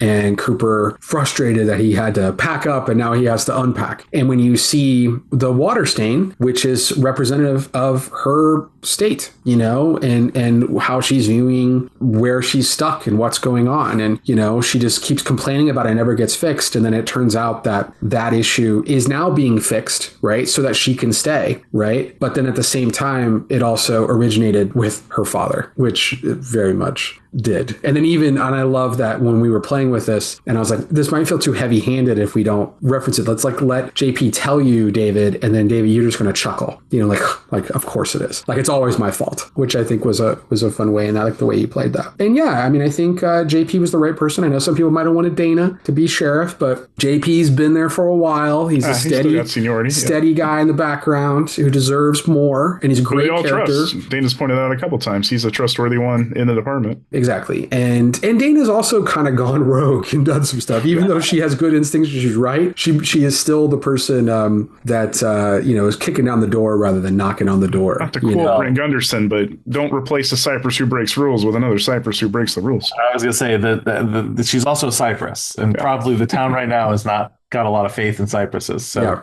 But Glenn Gould's a great actor, and we wish we could have had more with JP. So it's going to be fun to set up some stuff with him. But yeah, there's a lot of parallels to the pilot in here, and very, very overt, pieces of this. But and you're also, I said the last thing I'll mention is that you're also seeing the hoodie and the origin of the hoodie, that this was Dana's. And we know that Dana's donating it, and she's wanting to get it out of here when we first see her. But it's also something that was significant to Em. She looked up to her sister, but, and then in the car, in one, she says, we were going to go to the beach. It's like, I really wanted to, I thought you would never leave Myrtle Beach. And you see that there's a pamphlet from Myrtle Beach, right? So, there was this idea that they were going to go to the beach together, and she never got to go. And Dana had Cooper, and lifed. So, and then that Lane went in her stead. Yeah. Well, that's a whole other thing. Have you ever been to Myrtle Beach? I have. So, you guys want to know the real reason why Myrtle Beach is still in my head, and it actually ties back to Shawn. Shawn and I, quick side story. Shawn and I and a friend. Oh, you don't. You'll. You might ring a bell here. And a mutual friend named Amy Garvin. We were going to run away from school. We were going to run away from home when we were in high school. And we had planned to run away. We were going to go to Myrtle Beach, and we were all going to run away. And we got pretty far in our planning with this. I had packed a bag and everything. And then our mutual horrible friend named Josh Klein I don't mind saying his name. He's despicable. He called my mom and told on me that I was running away and I got caught and suspended. And then I wasn't allowed to go to the Weezer concert because of that. Which really also upset me because I was gonna go on the way. But yes, but Myrtle Beach was always this like idyllic place in my head to like run away from Florida. It was like we could drive there and whatever. It's not a great place. It's kind of shitty and touristy or whatever. They have like so many mini golfs though. So I mean, I can understand why a child would want to run to there. Yeah. Well, it was also like away, it was like far enough away from where we were at in Tampa, Florida. I guess I'd forgotten the Myrtle Beach of it all, but I remember that story. And yes, growing up in Florida near beachline areas, like Myrtle Beach is nothing special at all because we had those type of little touristy beach towns all down both coasts. Yeah. But I had a crush on Amy, and Amy, I thought she might wear a bathing suit if we went to Myrtle Beach. So that was part of the 16-year-old me's mind, I think half the school very elaborate. Different points had a crush on Amy Garvin. So true. Yeah. Anyway, so one thing I would like to address, because over the past 2 days, I haven't gotten a lot of texts that are like, congratulations on the show, or emails. I've gotten a lot of texts and emails going, literally, I'm telling you, at least a dozen that said, why the fuck is Blaine not in jail? And I have seen it on the internet and I have seen it everywhere. So I just want to address everything. Let's talk about that. Go ahead, please. I get it. It's a story. We're not going to dig too deep into it because we will address it in season 2. It's something that we wanted to show some aftermath. We didn't want to just leave it open to say, to make you question if Blaine was alive. Well, we want to show you that Blaine is alive, that he's still there, and that he's still, he's still talking on this thing. But there's a lot of complication in what happened in the church, right? So it's like a lot of things that I don't know people, Wayne and Dana may not want to talk about, or the fact that the military came in and killed a bunch of people and potentially turned Blaine into some kind of a martyr, right? So not a martyr, he's not dead, but you know what I'm saying? This potentially complicated scenario. I don't want to say too much there, but I do want to say that it is intentional. We know that it was going to be divisive and controversial to show that. We heard from the network. Literally, the network was like, why is Blaine not in jail?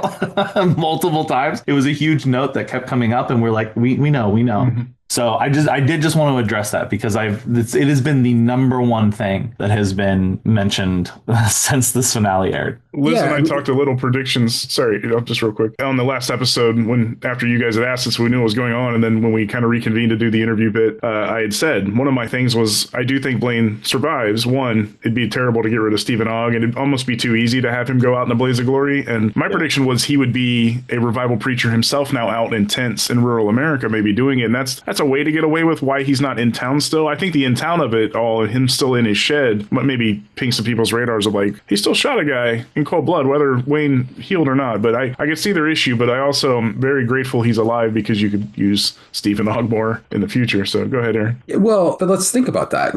He shot someone. There's no evidence of Wayne being shot and what's going on and all this stuff. I mean, like, what are you going to find? Did the bullet go through him? What is it? What is he wanting to unearth of this? And if you say healed, now you're telling everyone that Martha healed everyone. And do you want everybody to know that? You also have just the fact that, I think the governor who called in General Kale now needs to clean up a mess, one hell of a mess. And it's there. And that these church-going people got murdered inside a small town church. And so what are they going to want to cover up? What do they not want to be public? What maybe they needed Blaine, the governor, and much higher than the governor. Because keep in mind, too, right, there's a reference to Ember Point and that they're going to take all the revivers to Ember Point. Then they find this little, which, by the way, when we were doing the puppet of the alien, I was even going, E.T. Elliot. I was actually saying Elliot as we would lift the hand of the little wounded puppet that was there. And Spencer, our wonderful post supervisor, he was like, no, Aaron, stop. It was making him emotional. We cannot keep speaking of poor E.T. at that moment without me starting to cry. So I know people of a certain age are very affected by sick E.T. Yeah. Well, and it's technically the second E.T. reference because you have that moment with Randy at the beginning when they swooped in and took him. It was some E.T. shit. Yeah. So there's always going to ET references because that's going to be a thing from me and Luke. So the Ember point of it all, right? So now they have a passenger that they're clearly going to study and stuff that's going on. But this came from the governor and is coming from even much, and it's the CDC. This is a national thing. Like this is coming from possibly the president and beyond, right? As far as what's going on. So now they created this whole mess because this stupid sheriff, you know, kind of went and did some things and led to some stuff and pushed them in some directions. They're going to want to clean up that mess. I could see a world where part of cleaning up that mess is making a deal with Blaine. I'm just going to say that, like hypothetically speaking. Yeah. There also was a version of this where we were actually almost shot it, where it was Blaine in a cell. And then you see all these letters up on the wall of people who are writing to him. It's also 35 days later. A lot did happen in those 35 days. Yeah. Right. So you don't know what happened in this amount of time and what's going on. And again, what did Blaine actually do? Right. Like, really, what did he actually do? Like, you know, he shot someone who's healed that you might not want to tell that's healed. The only actual thing that he did, which is, by the way, it's on video. You don't necessarily know that it's him. It's not him physically doing it, is Wanda. But did he kill Wanda? Like, this thing touched Wanda and she died. We don't know that that's like a gun that he's shooting. Like, do we even know what that means? Like, there's so many things that come into play here. He did technically escape custody and kidnap Ibrahim. But he's done, if you really point by point the things he's done, yes, you could make a humongous case. But even without Aaron's point, well, hold on, he walked into a funeral and lit 2 people on fire. He's done a few things. He stopped a woman who killed a person. Yes. He walked in the funeral, killed someone, but again, and he stopped her from doing all. I'm not trying to even be devil's advocate here, but you pull a gun, whether you shoot somebody or not, you can get in trouble for pulling a gun. You definitely get in trouble for shooting a person, regardless of what happens to the person. You have fired a gunshot at somebody with intent to harm. You can be in trouble for those things. One time, however, with Wayne. I know. What? It was one time. But that's in a very controlled environment where Wayne is healed. I'm understanding why and people they are upset. might not want them to know what I'm saying there. Even if you take away the governor covering things up, I would point to Wayne and say, Martha's now missing. Wayne also is not going to want to explain, hey, he shot me. Well, where's your wound? Well, I don't have it. Well, what happened? Well, my daughter healed me. Where's your daughter? She's gone. Like, so even if you don't give the military and the governor and all that stuff credit for the cover up, you could say Wayne obviously would work out a deal too to just let him be. So like, I'm siding with you is what I'm saying. All you have to do is start to think about that court case, right? Yeah. About the unprecedented information going on here. And what there's a jury's going to be like, what? I don't know. Yeah, there is a lot. And look, seeing something that's there, like Blaine is still a big part of this show. Yeah. There's a lot to go with Blaine. And we have big plans. And there will be aspects of this that are going to be explained and talked about. But there's also, when you really start to break it down, I think it's very reductive just to kind of look and be like, oh, you should be in jail. For what? Like, these are unprecedented times. And unprecedented things. Everything you just said could have all happened in the first 2 weeks of the 35 days. He could have been incarcerated for a few days. They could have worked out a deal. It didn't ping my radar the way it did some of Luke's family and friends texting at me, really. Not to get too political, but in America, instead of going to jail, some people become president. So, I mean, let's just talk about the justice system here. It's just not exactly great. I know. So, it's a weird thing to be hung up on. Yeah, think about it. His friends, all of his friends and these devoted followers were murdered by the government. Like, good Christian people, by the way. Yes. So like middle America, good Christian people, white people were murdered by the government. Like, he's about to become, he's like emperor of the United States at this point.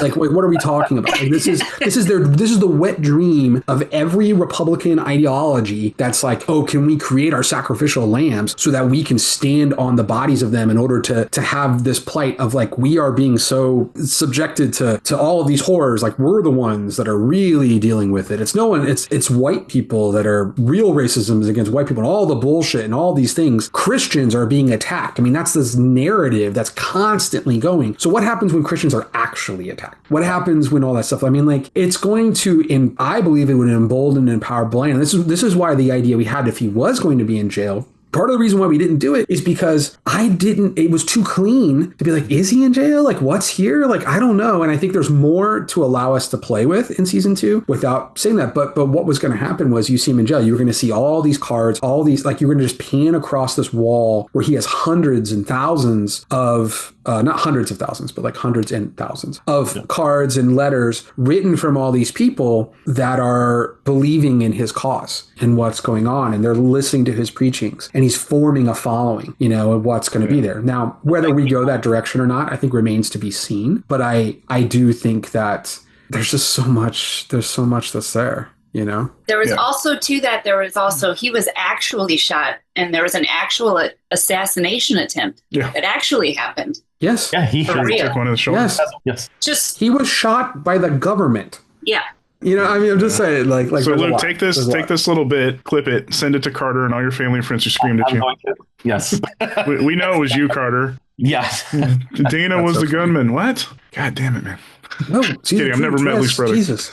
Hold on, we still have one little bit of epilogue left here. We do come back there's more. from break. Yeah, there's more, but it's a short bit here. We'll finish out here. We see Dana sitting on a bench with Em's roommate Kay in a mall. She is saying, Kay, that it hit her really hard, going through Em's things to give to Dana. Dana says, I wish you hadn't told her to go to the bridge that night for closure or whatever, and maybe none of this would have happened. Kay's like, what are you talking about? She's high, but she would remember that. She didn't say that. That's my editorial.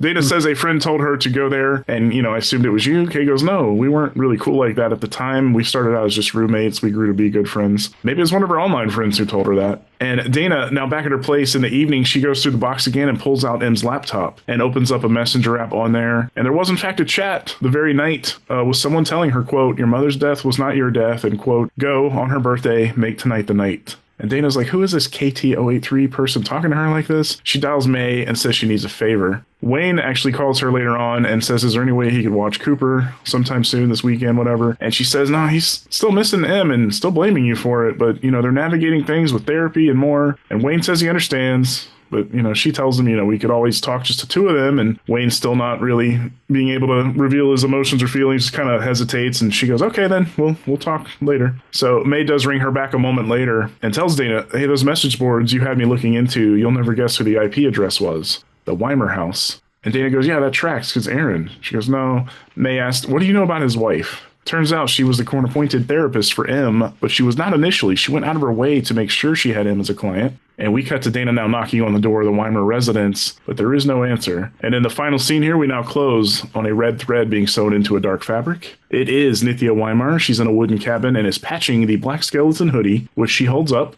And in the same room, Martha Em Cypress, who puts on the costume and turns toward the camera with Nithya in the background and walks toward the frame, puts on the hood. And as we kind of reverse Hitchcock here, backing out of the cabin on Em Cypress in the window of a very remote house on a lake or a fjord, beautiful place, and back up into the air as we close on this season of Revival. Dun, dun. That's all. Yeah, that's it. All right. Well, thank you. Enjoy doing this for the season. I'm very curious, Liz, to hear your. Oh no. So okay. Okay, I'm coming up with this as I'm talking. Aaron's wife. Was she working with Aaron because she knew that this girl could cure her cancer and she didn't care if her husband had an affair with him, or what? I mean, maybe. Okay. Yeah, I was gonna say they might be cagey here because she survives, and we would see her in a second season to maybe answer some of those. But I started to wonder sequence of events of what she knew when she knew as well. Yeah, because again, Aaron and Lester both being unreliable narrators, we're not certain where she played a part. Yes, the confirmation here is that Nithya had knowledge, was involved in some way, shape, or form. Now, what I will say is you can go back and hear the conversations with Aaron and Lester, what Lester said at the end. Clearly, Lester is not aware of Nithya's knowledge of this, right? Because Aaron says, make sure my wife is, taken care of. He says to Lester, she doesn't know a thing. Don't worry. She doesn't know a thing. So we know that Lester was concerned about that. And then at the end, he's just telling Em about what him and Aaron were doing specifically. And that Aaron was doing this for Nithya. But clearly Nithya knew. We sort of see hints of it, when Aaron is throwing papers in the fire and things like that. It's pretty clear. But did Aaron know that she knew that? Aaron? Yes. Okay. He knew that she knew. He's talking to her. Yeah, the way he's talking to her, I think that's, fairly clear. It's a double-sided dialogue. So at the time when you're watching that, it sounds like he's hiding this from her. But I mean, I'll say the title of episode 2 is Keeping Up Appearances. Yes. That's one of the biggest giveaways. And that's a line that Nithya says, where it's like, do we really want to go with this? And she says, we need to keep up appearances.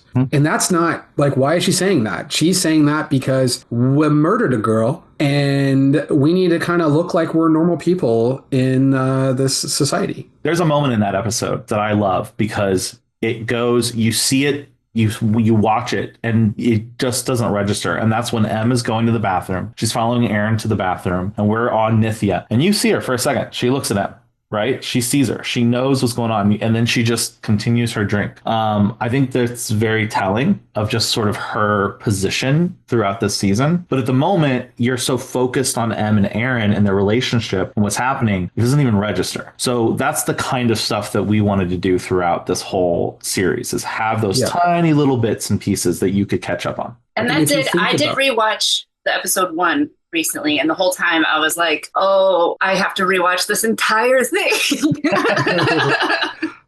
It's meant to reward you for that. I mean, that's the thing. It's meant to reward you. And, you know, and if you think about, like, so if you know that she's aware of Em being revived. It's funny because people are like, wow, when you watch episode 2, it's like, man, Em's telling everyone that she's a reviver. Well, Aaron knows she's a reviver when he's talking to her. Nithya knows she's a reviver when they're there. When Em comes in to the therapy session, what is Nithya pushing? If you really analyze what's being said there and what Nithya is doing, she is pushing an agenda. And there's an agenda that the Weimers had that exists. But I will say, like, there's more to Nithya than is just this, like, extra big bad. There are layers to this. And there's more that's going on. Does she not have cancer and she's just bald? No, she has cancer. She definitely has cancer. That's real. She has cancer, but also Liz doesn't trust anything anymore. Those are all lies now. My brain board. No, we've seen her at the radiation treatment multiple times. Oh, right. This is like questioning every little bit. That's fine. No, I love it. No, she definitely has cancer. I mean, they did use the cancer as a alibi so that Aaron could leave while she's there. I mean, think about it. Like, she's getting her chemo done and she's fine with Aaron leaving for like multiple hours in the middle of that, right? She knows he's leaving. She knows, and it keeps her clean, keeps her there. And when he's throwing the stuff in the fire or whatever, and she's like, what's going on? Like, she's frustrated at him and he's just like, I'll take care of it. And this is, little bit of like that male kind of bullshit that we'll do sometimes. We're like, I got to figure it out. Like, leave me alone, kind of thing. But she's clearly, knows what's going on and is concerned about, because it's like, who came into our house? Because they are confused. And what they're thinking is that, and this is where we do these misdirects. So now we can dissect this for like one quick second. Yeah, no, that's great. They think that he's like, Lester, there's someone in my house. He's doing this. They think that Lester has sent a masked man to come and ransack their place. But that's totally unrelated to that. That is Jesse Blackdeer, who's just researching the Rose murder and what's going on. But because of this convolution within their own plan, they're calling Lester and they're like, what the hell's going on? And Lester's just like, you're getting unhinged. Yeah. Like, you think this crazy shit's happening. But Lester had nothing to do with Blackdeer's, that piece of that. He was not the one who was having this ramsack. But Blackdeer being on to this creates a paranoia that causes them to start to overreact, which then leads to Aaron wanting to say, like, I need to get out of this. And I'm about to be caught. Like, I'm on the verge of being caught. Like, this shit's going to be bad. So then Lester, though, realizes Aaron's about to blow this all up. Everything that we've worked for, everything that I've done, this crazy person who he's clearly very pissed off at is about to blow this all up. So what does he do? He goes back to the well from 2 years ago where he paid $10,000 to an officer in order to clean up a mess and to help with the planting of evidence for Rose. Also, maybe to move Rose's body into a particular spot in a junkyard, which is why there's a text message about what's going on with Aaron. And so they know where this is. That's why it just says Blue Cutlass. So it's like, it's saying I left the body in the Blue Cutlass without saying that, because you don't want to text that. Why Blue Cutlass? Why all this stuff? Like, not Blue Cutlass, but like, why, it's November, it's in the cold. If you're going to bury a body after this happened, it's probably hard ground. What's the easiest way to do this? Move it into this lot with this crazy preacher dude who, if down the road we want to make look bad, we can make look bad. And they knew that. So they knew that he had a tie to Rose. So the plan was like, we can make Blaine look really bad. There's a lot there. And we'll go into more of that in season 2. And there'll be fun things to kind of see. But there's an understanding of like, there's a paranoia that starts to build because of Jesse Blackdeer coming back, which was unexpected because they did not know Revival Day would happen. All they thought was some gooey stuff was going to come out. They would capture it, be able to drink it. And then he thought it would heal Nithia's cancer and Lester would be able to live forever, right? Or would give him life. So that was their goal. And then, but something different happened with them. And this massive explosion, the supernova, as Luke was saying, happened. The detonator that blew the door right off. It was supposed to be a key to unlock something, but she was more than a key. She blew the door off and something crazy happened. And when she hits the water, there's this ripple that happens. And she's the center point of Revival Day. And then how far that reaches is how many other souls awaken, right, as a part of this, and brings this certain number of people in this particular radius, like how far, it's really going to be how far that wave, that ripple goes. And that's how many people are going to come back. But yeah, they're getting paranoid throughout this whole process. And that's why Nithya is saying to Aaron, like, there's someone in our house. Why is there a cop knocking on the door? Like, Aaron, do you not have your shit in order? Like, we got a plan and you're messing this all up, you know? So there's a lot there to unpack. And the more you watch it, the more you'll see how much is really, really going on. And then now, but Nithya has really, helped Em in a lot of ways, and I think Nithya is helping Em in episode 9, like seeing her struggling with this. And I think she is helping her. And I think that creates Em might, because the question then becomes, she's very sickly sitting in that chair. Then when you cut to her, she's not in that chair and she's with Em. And did Em heal her cancer? If she did, then wouldn't Em be sick? Or is she there? Or whatever? There's a lot of things going on here and how that needs to be unpacked. And again, I'm probably giving even too much information, but there's a lot there that's going to go into season 2. No, there'll be some stuff like that. My question, I guess, would be about the infidelity. At what point did she not care about it? Or was that part of it? Was that part of it? Was that always? I think you have to ask that question. You have to ask the question. Was it orchestrated? Okay. I mean, sure. Why not? I mean, Lester flat out says, due to his infidelity, this is a way to kill 2 birds with 1 stone, right? Which is get rid of this little girl that he had an affair with and heal my cancer. Right. Yeah. So I think that those 2 things could play up of like, I need to get rid of. So Aaron had an affair. I need to clean up that mess. And I also need to, my wife's cancer has gotten worse and I need to help. So what can I do? And I mean, that's definitely a way to try to solve this. So he goes rogue to try to do that. Lester finds out because Aaron rents a car from Alonzo's, drives it to the bridge. And that bridge, which is right by where the grist mill and what's downstream for that, all that property is owned by Lester. As we know, Lester does not like shit on his property. Normally, not just like nefariously, not like for ulterior motives. Like he actually is just a curmudgeon. Still an old way. Man. Yeah. and as a lot of old people are. And so he sees a car on his property. He calls to tow it. Like, hey, what the hell is this? Not even knowing that it's Aaron's. That's what alerts him. Oh my God, this is. And then he realizes this is Aaron's. And then he follows him into the woods and is like, this bastard is going to take this all for himself. And he says this, in his monologue, and he says this. And now I got to like get in my gear so that I can at least try to, he doesn't make this happen. So hopefully I can do the ritual right. It's supposed to be a sacred ritual. And this person's just trying to like impromptu do this. Like he has no idea what he's doing. And then, whoa, what the hell? Em is different. We're off and running.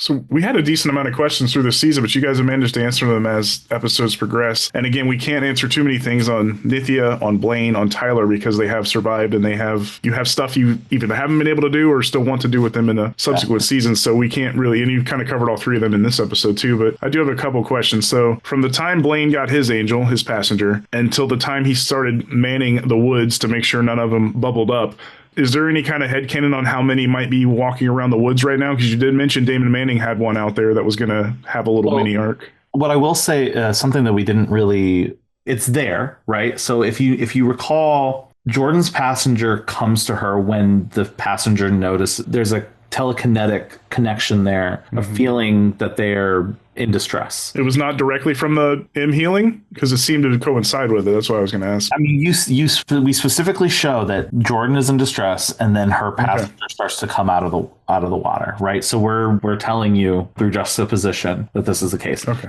One thing I think that is interesting is to note that Lester goes to Riverside And I do think that he's going to Riverside to look for Wanda, but I also think he's going to Riverside to do intel on Em, because he knows, once he knows she's there, and he knows through something that happens, there that she's in distress, he's going to go to Moore Creek. It's basically telling him, okay, and Lester knows a lot of things. We don't know how he knows a lot of things yet. He knows a lot of things. Clearly, he's done a lot of research and stuff like that. So we have to assume he knows stuff about the passenger and stuff like that. So there's an element of that distress draws the passengers out. Okay. So Wanda, the same thing. Wanda's passenger is out because we saw that she was being tortured, essentially like that. So the one that the militia was waiting for that did start to bubble up, that he ends up taking out by rifle, that was in fact Em's? That was in fact Em's, yes. Okay, yeah. That answered my follow-up part. And that's at the time where Em is in distress. Yeah. She's being tortured. That connects that down. To her. Yeah, so it's coming. Yeah, they continue to. They show up when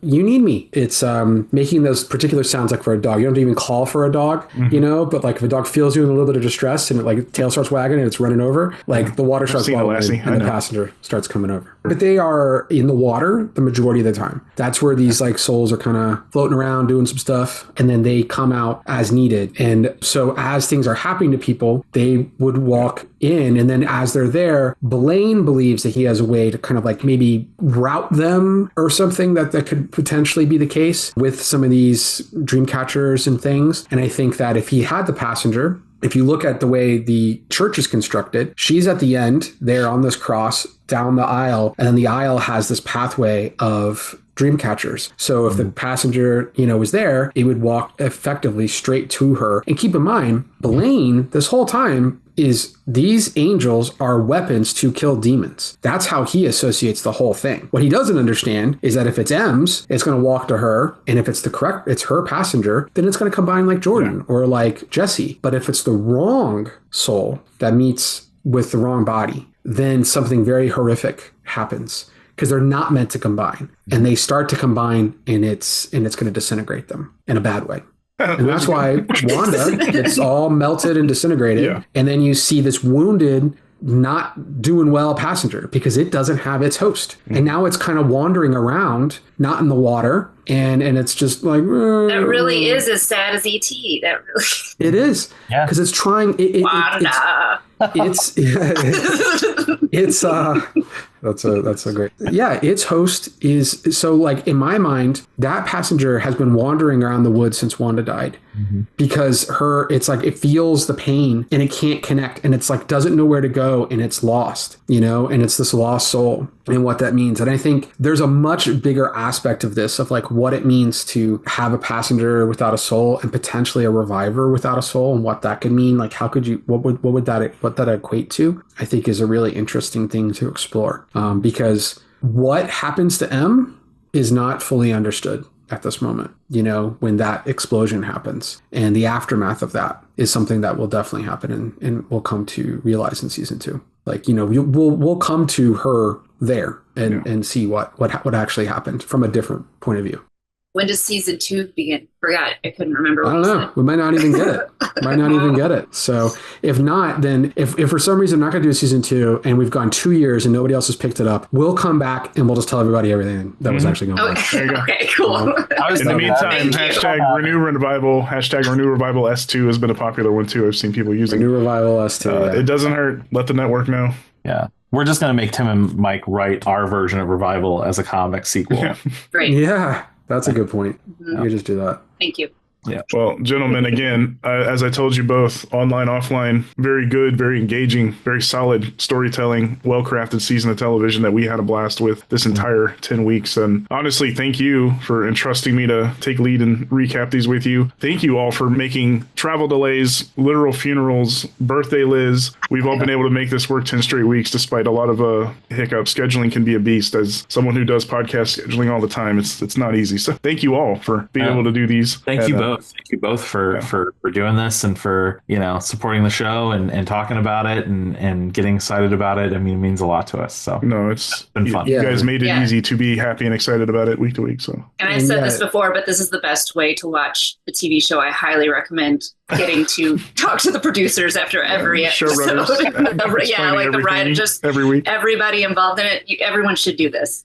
Yeah. No, really appreciate like Liz, you in particular, like kind of coming in, last second, we don't know each other. Literally. Let's watch a show and do this for like, multiple months and see how this goes and rolling with all the punches and everything, and really appreciate that. And it was a lot of fun. And yeah, Shawn, you're my brother. I love you. And I appreciate all the time and effort you're putting into this. And let's get a season 2 and let's do it again. Season 2, it'll be officially official. It'll have a different hashtag. It'll be all kinds of fun upgrades. Yeah, be a whole thing. You can still hashtag revival just to mess up the people who want it to be about God. Please do. Please do. But also, I like it. So that we can find comments and things. We'll do something else too. Revival, sci-fi. Do both. Better revival. Hashtag better revival. Yeah. Yeah. But yeah, thank you both for the time as always. And this so concludes the season of episode 10 as the recaps go. And we'll do it again soon. Like Aaron said, if something doesn't happen, we'll just come back and talk it out and have Tim and Mike give visual. We'll do a motion comic while we talk about it. That sounds fun. If something comes up and people want to have like a bunch of questions, they start to add up. We could come back and do like a Q&A thing, down the road, or something like that. I thought about that as an episode 11 kind of season wrap, but you guys did such a good job. I had them written down and you were knocking them out as the episodes would go. So I just kind of threw in the last couple that were still a little outstanding. But otherwise, you guys have answered everybody's questions. And shove it, Luke's family. Not that crazy that Blaine would not be incarcerated 35 years. Yeah, of all the questions, like that's one I'm like, oh, come on, there's more to like that's like a low-hanging fruit, like an easy one. Mm-hmm. But there's like other things that I get. Like, I fully understand why they'd be questioned. But that one, I'm like, come on. As we said many episodes, look outside at the real world and then answer why people don't get in trouble for crimes. Yeah. We always have the 35 days also is like an easy answer to that. And next year, stay tuned for Ember Point, which will have merchandise, real tacky merchandise, because that's what we do in the real world. We put merchandise on our concentration camps. Exactly. So. Bringing it down. Sorry, guys. We do appreciate everyone listening. If you stuck it out this far, thank you for hearing all about our Christian backgrounds. And Liz, who's been a pagan from birth, apparently she didn't have anything to say about all that. But no, I'm kidding. I think you said you were Catholic too, right? Yeah. Which is basically pagan. We've all strayed. But But yes, gentlemen, thank you. Listeners, thank you. Liz, thank you. We'll let the gentleman go here. And again, hopefully we'll be doing this again for season 2 sooner than later. Thank you. Thanks. Right. Thanks, guys. Appreciate you.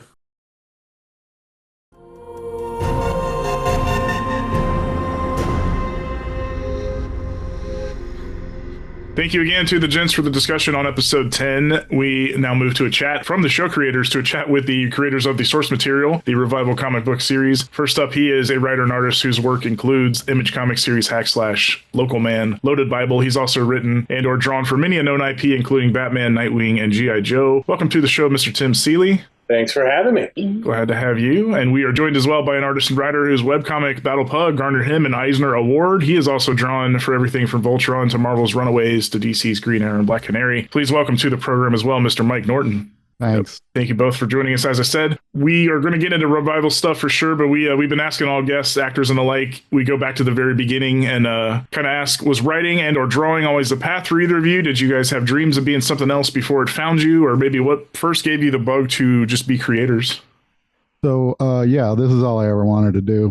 I mean, it's a pretty simple answer. As soon as my dad brought home a comic book on his way home from work, that's all I ever wanted to do. I mean, I wanted to play guitar in a band for a little while, but I'm not good in around people. So, yeah. People ruin everything. So that makes sense. People do. Yeah, I mean, I'm pretty much the same as Mike. I got a Spider-Man comic when I was 5. I think Mike got the same character as a comic, and then I was pretty much hooked for life. But I briefly considered other stuff and then was immediately like, that's a terrible idea. And I think the worst idea I actually had was that briefly I was like, kind of would like to be a cop or like a detective, which that was in high school. And obviously a terrible idea. But the research I did for it did help me out eventually when I wrote stuff like Revival, because I kind of knew roughly how it worked. So that's partly Dana's story comes from those musings, very small, in high school, being a Wausau police officer. That's news to me. Right? I thought it was from the hours of just watchwatching procedural television, but you had actual real world research. I mean, that's what I thought about taking the FBI test when I was in high school. Actually, I bought all the books and did because you can do the FBI test without having a police background. You can have any background. So I got the materials to take the FBI test. But unfortunately, one of the first ones is you cannot have any marijuana in your system. And that was college. So I was like, I've smoked a lot of weed this week. Maybe not so much. So I don't think Tim's far off from our age list. So I'm going to ask if the FBI thing, because I did the very same thing. It was X-Files partly a reason you might have thought to do that? Because it was for me. I thought I did like X-Files. I thought to do it because I had seen a documentary about FBI agents who do recreations with like art and clay and stuff, like recreate victims and all this sort of stuff. And they were looking for artists, and I thought that was kind of cool. Like, I like to make stuff with Sculpey and stuff, and I don't know. Unsexiest version of Ghost I've ever heard. So there you go, yeah. I thought I could recreate dead people with clay, maybe. Oh, I've seen those. Yeah, those were always cool. Like, where they're building what the victim would have looked like kind of thing. Like Yeah, it's not like it was like I don't know, I was watching public television in college. I was probably stoned, I guess, probably. I was like, oh, that looks awesome. So that was like a thing I considered. It just sounded like, oh, that'd be like an interesting backup. You got an art degree. I don't know. You're also an FBI agent. I thought that'd be a good idea. So there you go. Perfect answer. There's worse ideas. Well, Mike sounds like he didn't stray that far away from books and comics and just storytelling. So, Mike, you can answer first here. Do either of you remember your very first paid gig in the comic book world? Oh, yeah. My first paid job was I drew the Badger for Image Comics, and that resulted from just inundating the writer with fan mail when I was in college, and it just kind of paid off. And that's essentially how I've gotten every job ever since. It's just annoying people. Right. So yeah, I've been pretty lucky with my career path as far as that stuff goes. There's not a lot of, I really wanted that gig and I didn't get it kind of stuff. I've been terribly lucky in that regard. Let's see, mine goes back, if we're counting like paid, but it's paid very, very low, when I was 15 or 16, I went to a Chicago Comic-Con. There was a company called Fifth Panel Comics, and it was like sort of like a fanzine almost, I guess. And I submitted some stuff to them, and they published a thing I did called Cybersaur, which was like the idea was that they found like this ancient race of dinosaur people frozen, but they were kind of messed up, so they had to repair them with cybernetics. And so it was like RoboCop plus, I don't know, Land of the Lost or something. And I got paid, if I recall, I think it might have been $15 total for a 10-page story, just so they could say they paid me something. Because I think I got the cover, too. And this was in the 1950s? Is that? Yes, Okay. It was 1994, I believe. Okay. And that comic is out there somewhere. So that was paid, but I mean, only very, very, like by the loosest definition of the term paid, that was a paid gig. But made you feel like you were legit in a way, I would assume, no matter, it could have been $1, just something for the work, I think, sort of totally. validates I was riding high. I rode higher off Cybersaur than I did off my latest X-Men gig, for sure. I mean, that was like the biggest time. I didn't even know you could publish comics by yourself. That was like, that was such an amazing idea. So did you take that $15 bill and frame it? There's $15. I think at that time I had a girlfriend, and so I'm pretty sure I bought her Burger King, which would be yes, that would be the go-to at the time, was take the girlfriend to Burger King. Wait, didn't you work at Burger King? I worked there. Yes. So employee discount. That was you pocketing that money. It was much easier to take out someone with $15 if you had an employee discount. Well, now she knows. Yeah. Well, she worked there too, by the way. So, really romantic. Her mom worked there also. There you go. Okay. Were you married to the Burger King? Was it like the Burger King's daughter? Was it the Burger Queen and the Burger Princess? Yeah, that's right. Burger royalty. I was in line for the Burger Prince. There was a coup, unfortunately, and Burger King was overthrown. So I missed it. We didn't. Wow. Lived in exile. I lived in exile at Hardee's across the street. Oh, no. The Monster Burger. Yeah. Drowning in roast beef. It was glorious. But, yeah, so there you go. Perfect. Another perfect answer. Earlier in this, the guys mentioned that Tim said when he finally saw David James Elliott on set, he ended up as a dead ringer for his actual dad, which Wayne is somewhat based on. But Mike, do you think casting-wise they got closest to your artwork? Where they got closest to your artwork, because they came like pretty darn close in some instances? Yeah. One of the things that I was struck by when I saw them filming is that I didn't really spend a lot of time thinking about what these people walked and talked like, you know. I had a visual idea because I was drawing it every day, but drawing Dana and then seeing Dana say stuff was really weird. And so I realized that maybe like visual cues that I had taken from other people or either actors or people I've known didn't really apply anymore. Once you see Melanie as Dana, you're like, well, that's Dana now. That's how I'm going to see her in my head now. So I guess I'd be like Tim. I think David came the closest to the comic. And in fact, I've told everybody that listens that he is sufficiently scary as the dad because he's he's intimidating intense, presence. He's intense like Wayne is supposed to be without even trying. So he tries, it's even scarier. It doesn't hurt that he's like 6'3.5" or something and it has an imposing figure. Just I'm the same height as him and he's still scared. Yeah. He felt like he was 2 inches taller. You felt like you were looking up at him. Yeah, absolutely. I felt like a kid and he was my dad. Which is what the character is supposed to be. So really good casting on that. Big Jag energy, we'll call that. Yeah. Big Jag. I wanted to talk about Jag so bad, but I didn't. He'd have been happy too. I think he would have liked it. Yeah, he was happy that it got brought up at San Diego Comic-Con with you guys a couple weeks back. You know, people were asking about a revival and stuff. He's like, I'm down too. It's just, it's just rights issues and other nonsense going on always. Yeah. But so in a kind of similar vein, some of the characters were kind of dead ringers for how you saw them and now you see them going forward. But do either of you have someone in mind who would be a perfect person to play you if they were ever to adapt your story for screen? So a Mike Norton biopic or a Tim Seeley biopic? Well, who would I want and who would get cast are two different things. Yeah, do them both. Do them both, please. Because Tim knows this. While we were eating in Old Town at San Diego Comic-Con many years ago, there was a small Hispanic family that kept following me around saying that I was Seth Rogen. Right, there you go. And I haven't managed to shake that. I mean, people have stopped calling me that, but for some reason that was the thing for a while. Who I would want, I don't know. Somebody handsome that talks like Eeyore. The British actor, it's like Jared Harris or his brother. You don't have too dissimilar a look from. I'm trying to think of what somebody would know him from. But I have to Google something every time we talk. Who did you say? Jared Harris is the actor. He's got a brother in the business too, and I might be thinking of him, but he could pull it off. He Richard Harris's kid? They are Richard Harris's kids, Okay, yeah. The original Dumbledore. Oh. Mine is easy. It'd be Charlie Day, I guess. We have to shake that now. But he used to work a lot better. But yeah, just that manic thing, that Charlie Day is my guy. That makes a lot of sense. Yep. Hey, what's the most surprising event or twist for you guys in the show that you maybe didn't see coming?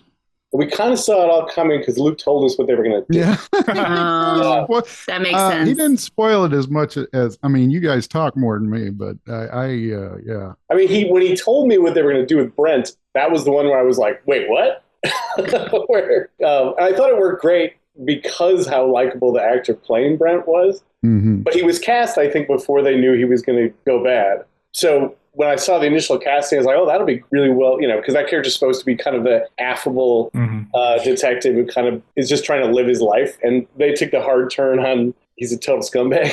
But then it worked even better because he's so charming and so funny. And Luke told me they were going to do it too, but when he got killed by a television, I did not expect that.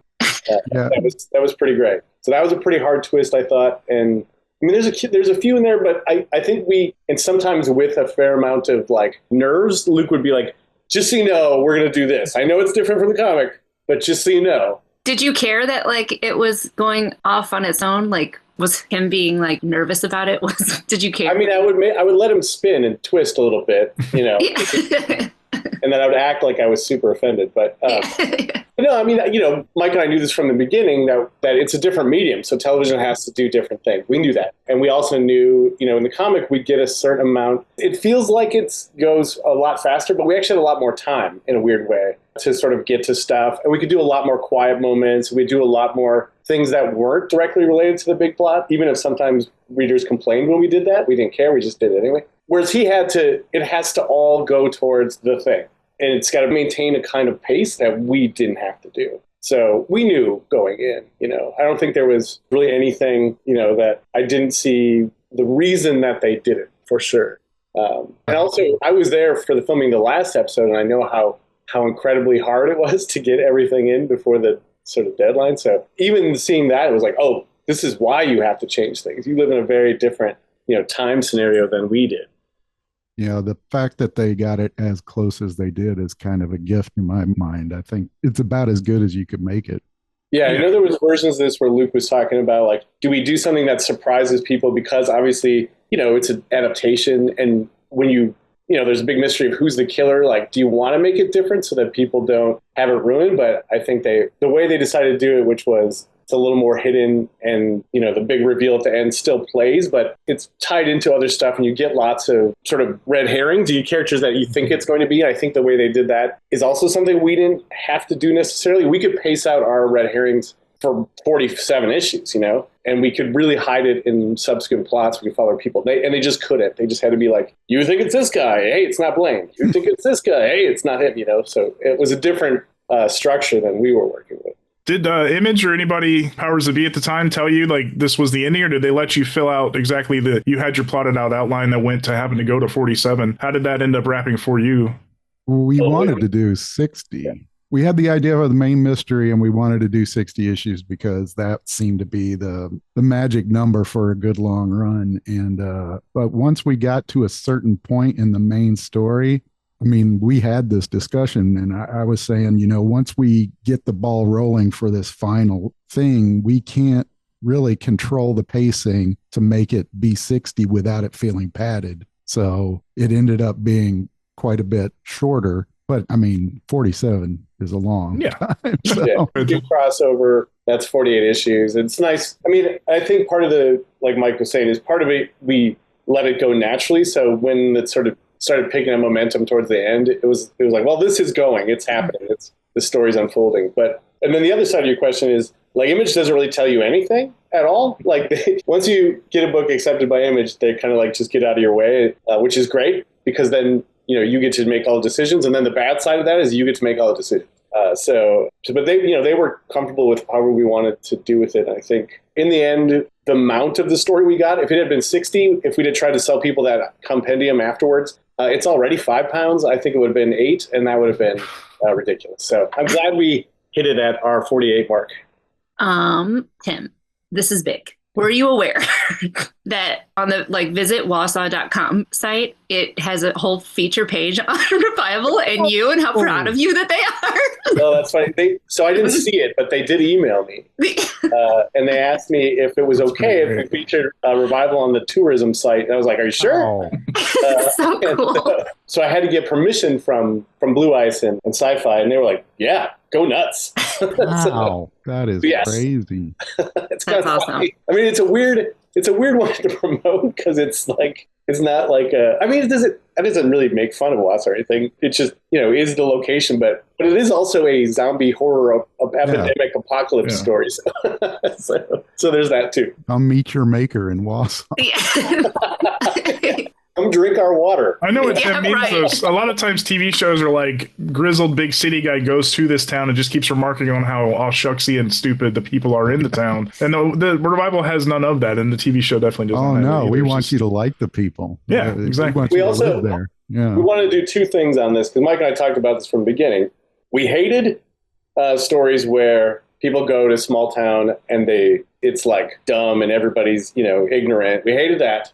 But we hated worse stories where people come from a small town and they think the city is some kind of crime-ridden hellhole. So we hated both of those things, as we are both from smaller towns and we both live in Chicago, and we know that neither of those things is true. So the idea was to make it honest. I think that was what we wanted to do.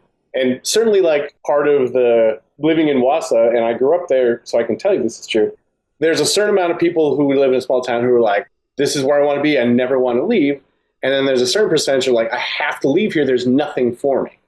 Right? Like, and I have to leave here. There's nothing for me. I would have loved to have stayed, but there was no job for me. There was no, you know what I mean? Like I was never going to be able to stay there. So that was the kind of honesty that we wanted to portray. Not like small towns are full of hicks and morons and big towns are full of crime and sex fetishists or whatever, you know? Yeah. So reality, both are filled with both. Yeah. Right. And revival testament to that. Yes, exactly. But that was, you know, and I think that was something Luke was really always very cognizant of too, is that it could have easily been the Hallmark ending, you know, the Hallmark holiday thing where it's like, I got to stay in my hometown because that's where my heart lives. And I was like, it just cannot end that way. Like it cannot be at the end, Dana's like, screw going to Chicago, Wausau's where it's at. But I just hate that. It's like, it just makes me so mad. Mike, what was your small town that you escaped from? Called Tennessee? Jackson, Tennessee. Jackson. It's Carl Perkins and Wink Martindale are from there.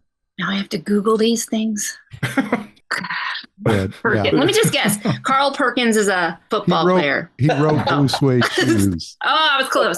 Yeah. Maybe thinking of Carl Lewis, who also wore shoes. But no, Wink Martindale was the TV host from back when. Hosted Tic Tac Dough. Of course. But he did not invent Martinizing, the dry cleaning thing, because I used to think that all the time when I was a kid. All right. Liz, you can tell us when you Google it what Wink's real name was. I'm just kidding. I see you also linked the Visit Wausau blog, which I can't wait to look at Tim's feature on there. It's great. They put all the show times, like they recommended popcorn. Nice. Yeah. Mike, are you also Chicago these days? You're in the city as well? I am. I'm on the north side. Yep. Into the Brown line, hanging out, petting cats. Yeah. Hey, this is something we asked everybody. Do you have any hobbies or interests outside of comics that might surprise people? I always hate this question because it's always, nope. No, that's not true. I have an art gallery, but that's kind of comics related, right? That's pretty comics. That counts. Okay. There you go. We have an art gallery, a pop-up art gallery in Chicago. Don't you customize action figures? Yeah, but I haven't done it in a long time. Oh, that's a side hobby. It's definitely a side hobby. Yeah, but it seems related. I used to, but I would do it when my daughter would want to join me, and then we would always end up with pink Iron Mans, which is great. But then she kind of lost interest because now she's really into Labubu's. So I don't know. We can't customize no damn Labubu. So looking over. I'm learning how to play guitar. That's pretty much my other thing. How long have you been learning? How long? His whole life. He said he was trying to be in the band when he was young. Right. Well, off and on for about 6 or 7 years. Okay. But yeah, I'm still trying to learn it. I bought a guitar during the pandemic because I was going to learn how to play. That's when I started again. I played in high school and then I started again during the pandemic. That was your sourdough? Yeah, it was my sourdough. The same. We made the same sourdough. I learned how to play part of Every Rose Has Its Thorn, which is just a G. My cousin played that at his sister's wedding. No, that could have been me. Yeah, it could have been you. I could have done it. Is that lyrically a love song? It's not. I thought that was a sad song. It doesn't matter. Okay, yeah, it doesn't matter. As long as it has the vibe of it. I've heard so many people dedicate Black by Pearl Jam to their girlfriends. And I was like, that's clearly him about? Losing someone. Yeah. Like, is that are you hinting at something? Sting has multiple homes because of the Police's Every Breath You Take, which also gets played to death, and it's very much about stalking. So we asked similar kind of questions for the actors we've had on the show too, but in the vein of that, do either of you have a dream project you'd still like to write or draw? It could be an existing comic of yours you'd like to see maybe adapted to screen, or is there like a character you'd like to take on, a genre even you haven't had a chance to take a crack at that might be a bucket list or a dream gig for you? I feel like there's a lot. I've been pretty lucky with the characters I've been able to work on that are corporate owned. I'm sure there's things here and there, but the ones that I needed to do before I died, I've pretty much hit on. But yeah, I would like to do more of my stuff, whatever that is. I'm probably an idea I haven't come up with yet. So I would love to do some of the stuff that I've been doing, like, Grumble and Battlepug a lot more. I feel like I don't dedicate as much time to them because I am doing Marvel or DC kind of stuff. So.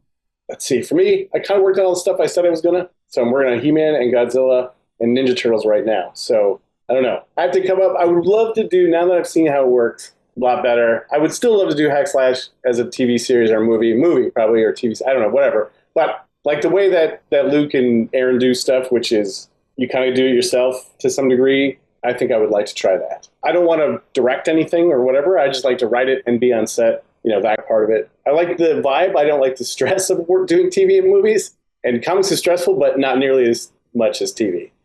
So, yeah. Contains stress. You're not relying on 1,000 others in your room writing and drawing in the same way. It's just the money involved makes me sweat.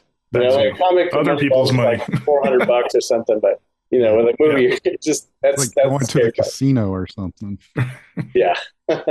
Well, no, we'd like to see, obviously, more of your stuff, bigger and better. Some stuff adapted. Hack Slash, of course, has been ripe for adaptation for a while, and we're hoping the revival will maybe help propel that forward. Before we go, we do want to ask, do you guys have anything you'd like to plug or promote, whether it's a website, whether it's an Instagram or something that folks can follow you at, just to get more info on you? Well, I mean, in general, if you like the TV show, you should definitely check out that Revival Compendium from Image Comics. It contains all the stuff Mike and I made that inspired the TV show, and it has a bunch of additional stuff like sketches and everything else. So it's quite a lovely object, and if you're interested, check that out. Oh, you're plugging. Get the book. Yeah, I have a new Battlepug coming out this fall, so if you can check that out, that'd be cool. But I'm all over the place. I'm everywhere.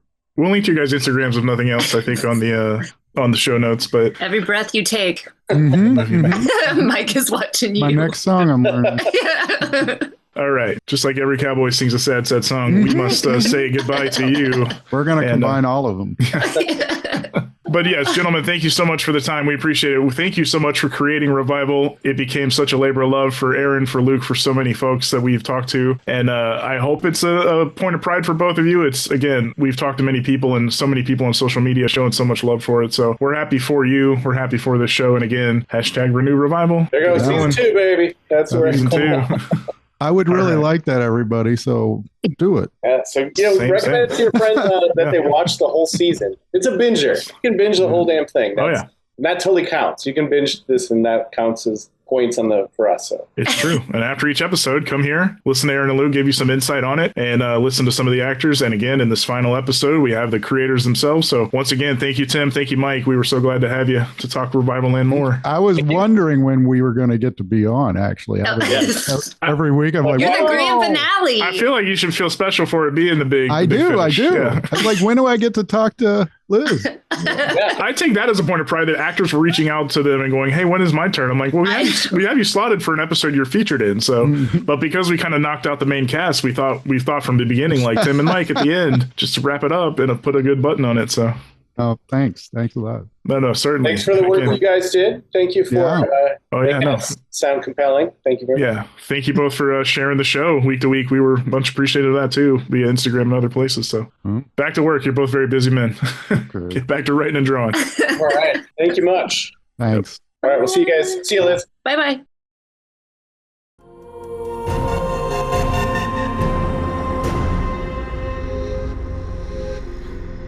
All right, we appreciate Tim and Mike, the creators of the Revival comic, for taking the time with us there. Episode 10 had answered many a question, but of course raised many more and left open a few things we'd like to see explored in the subsequent season, as we talked about with the boys initially, Aaron and Luke, that is. We're not going to read specific feedback this go around for a few reasons. There was a lot of praise for the finale. There's a lot of clamoring for second season. And those who did have some questions about it, honestly, I think Aaron and Luke really addressed a good amount of those pieces of the puzzle in this recap. So nothing necessarily specific to address to people. How did you feel personally about the Lester reveal? Look, everything has blown my mind. Sometimes after, I don't even realize what's going on. Like, it felt so obvious. And we did talk about this, not on the podcast. Like, it felt so obvious after that they were literally telling us when they were like, don't underestimate the older people. Yeah. Like, and so I did feel stupid yet again, the theme for me with this show. But you knew. So after, if you've listened to these episodes, last episode I did tease that in the interim time between hanging up with Aaron and Luke and getting on the horn with Stephen Ogg, that they were like, hey, you guys have any theories? And I was like, I haven't thought about it. I've been in the moment for 9 straight weeks. But we're living in the now. There's a little interim time there where I went Charlie Day, speaking of Charlie Day.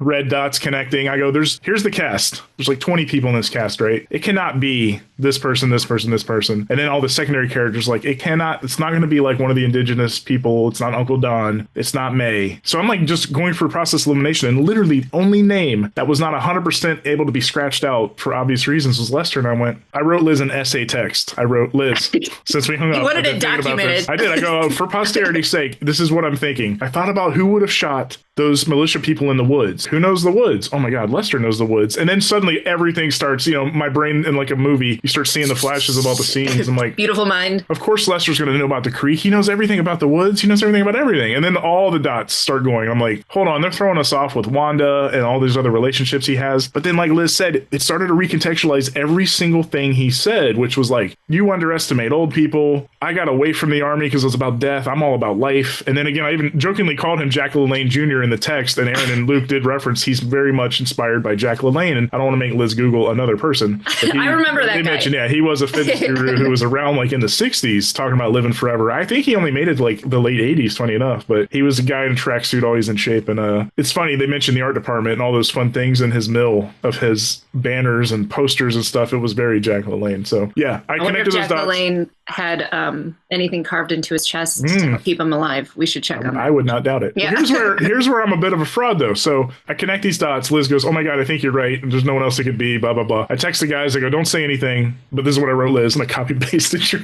say. They didn't say anything. So then I text them back a couple days later and I go, I opened up the compendium, the later compendium that reveals it, and I go, I either didn't get this far in the comic or I read it so long ago I don't remember. So I might be a fraud. So apologies to Tim and Mike. I don't know if I ever got that far in the comic. But I own them. I own all 4 compendiums, right? I don't have the big, cool, fun hardcover one, but I have like the hardcover trades. And I don't know if I ever got that far. So apologies. And that's on me because I'm like an avid reader. I have multiple Tim Seeley books behind me. I have some of his Grace and the Nightwing stuff. I'm a fan. I don't know if I ever finished Revival. Certainly read the first 2 compendiums because I read them again when we started to, get the show in motion with Paper Street with Aaron and everything. I suddenly wasn't as proud of myself. I'm like, oh no, the ending is in the book. Yes, well, the ending is the same in the book. The whole thing is in the book, which I also read years ago. Yeah. I don't remember any of this, like nothing. This was like a whole new experience for me, and I've already experienced it. I do think on a rewatch, we're going to hear lines in the early couple episodes, Lester, where you're like, yeah, because you even said the pilot's already got a few lines where you're like, oh, that wasn't innocuous. You're right. Yeah. So. Everything very much like I only did rewatch the first one because I feel like I want to do it with the dude I'm married to. Like we sit down and watch it all. And even in the first one, I was like, oh, everything is for a reason in this show. Oh no, I have to pay attention better. So yeah, I didn't say Lester's name in 9 for obvious reasons, but I said I think I figured it out. But then we wanted to hold it and talk about it, and we didn't even get into it with Aaron and Luke this go around. But I knew we'd probably touch on it here at the end. Speaking of those guys, this was our final recap with the showrunners, but we are not done just yet. We hope you all stay tuned for one additional little kind of season wrap-up episode after this, and I'll kind of explain what we have in mind with you, Liz, off air, but it should be a fun one, and we might talk to a few other folks who helped make the show possible. But I will say here, while we might have the most eyes and ears because this was the finale recap, reiterating somewhat what I said to the gents earlier, but it has been an honor of mine to co-host this and to get to speak with just one wonderful actor after another throughout this season. So much fun to talk to the likes of Steven and Andy and Mel and Romy and all these folks. And I'm not forgetting names, just obviously everyone. As Liz told me off air, oh, you got to tell your favorite wrestler is your favorite wrestler. I'm like, that's cool too. It was pretty cool. It was fine. Yeah. As you get older, though, I mean, you do begin to understand, time is precious, time is valuable, time is money. I know that's an old adage, but I want to say again, truly thank you to all these cast members who did take the time to speak with us about their craft, about the characters, about the show. And that thanks extends, of course, to all 3 of you, the boys, and you, Liz, of course. As I joked, a minor miracle, we were able to schedule 10 straight weeks with all of us, 0 preemptions of the show. We worked around them doing final mix on the final couple episodes. We worked around life events, including funerals, travel delays, and your birthday. Happy birthday. Yeah. So, and more are happening in between. So yes, thank them again. Thank you again. And thank you listeners for joining us for all these insightful discussions on and interviews with actors about what was a very special piece of television for all involved. Season 2. That's right. Hashtag Renew Revival. Yes, but this season of Revival is in the books, as is this compendium recap episode. Thank you all so much for tuning in. We will find you one more time, like I said, for this final wrap-up and talk to some talented folks who made the show possible. So for Aaron, for Luke, for Liz, I am Sean Talley, saying, see you back here soon.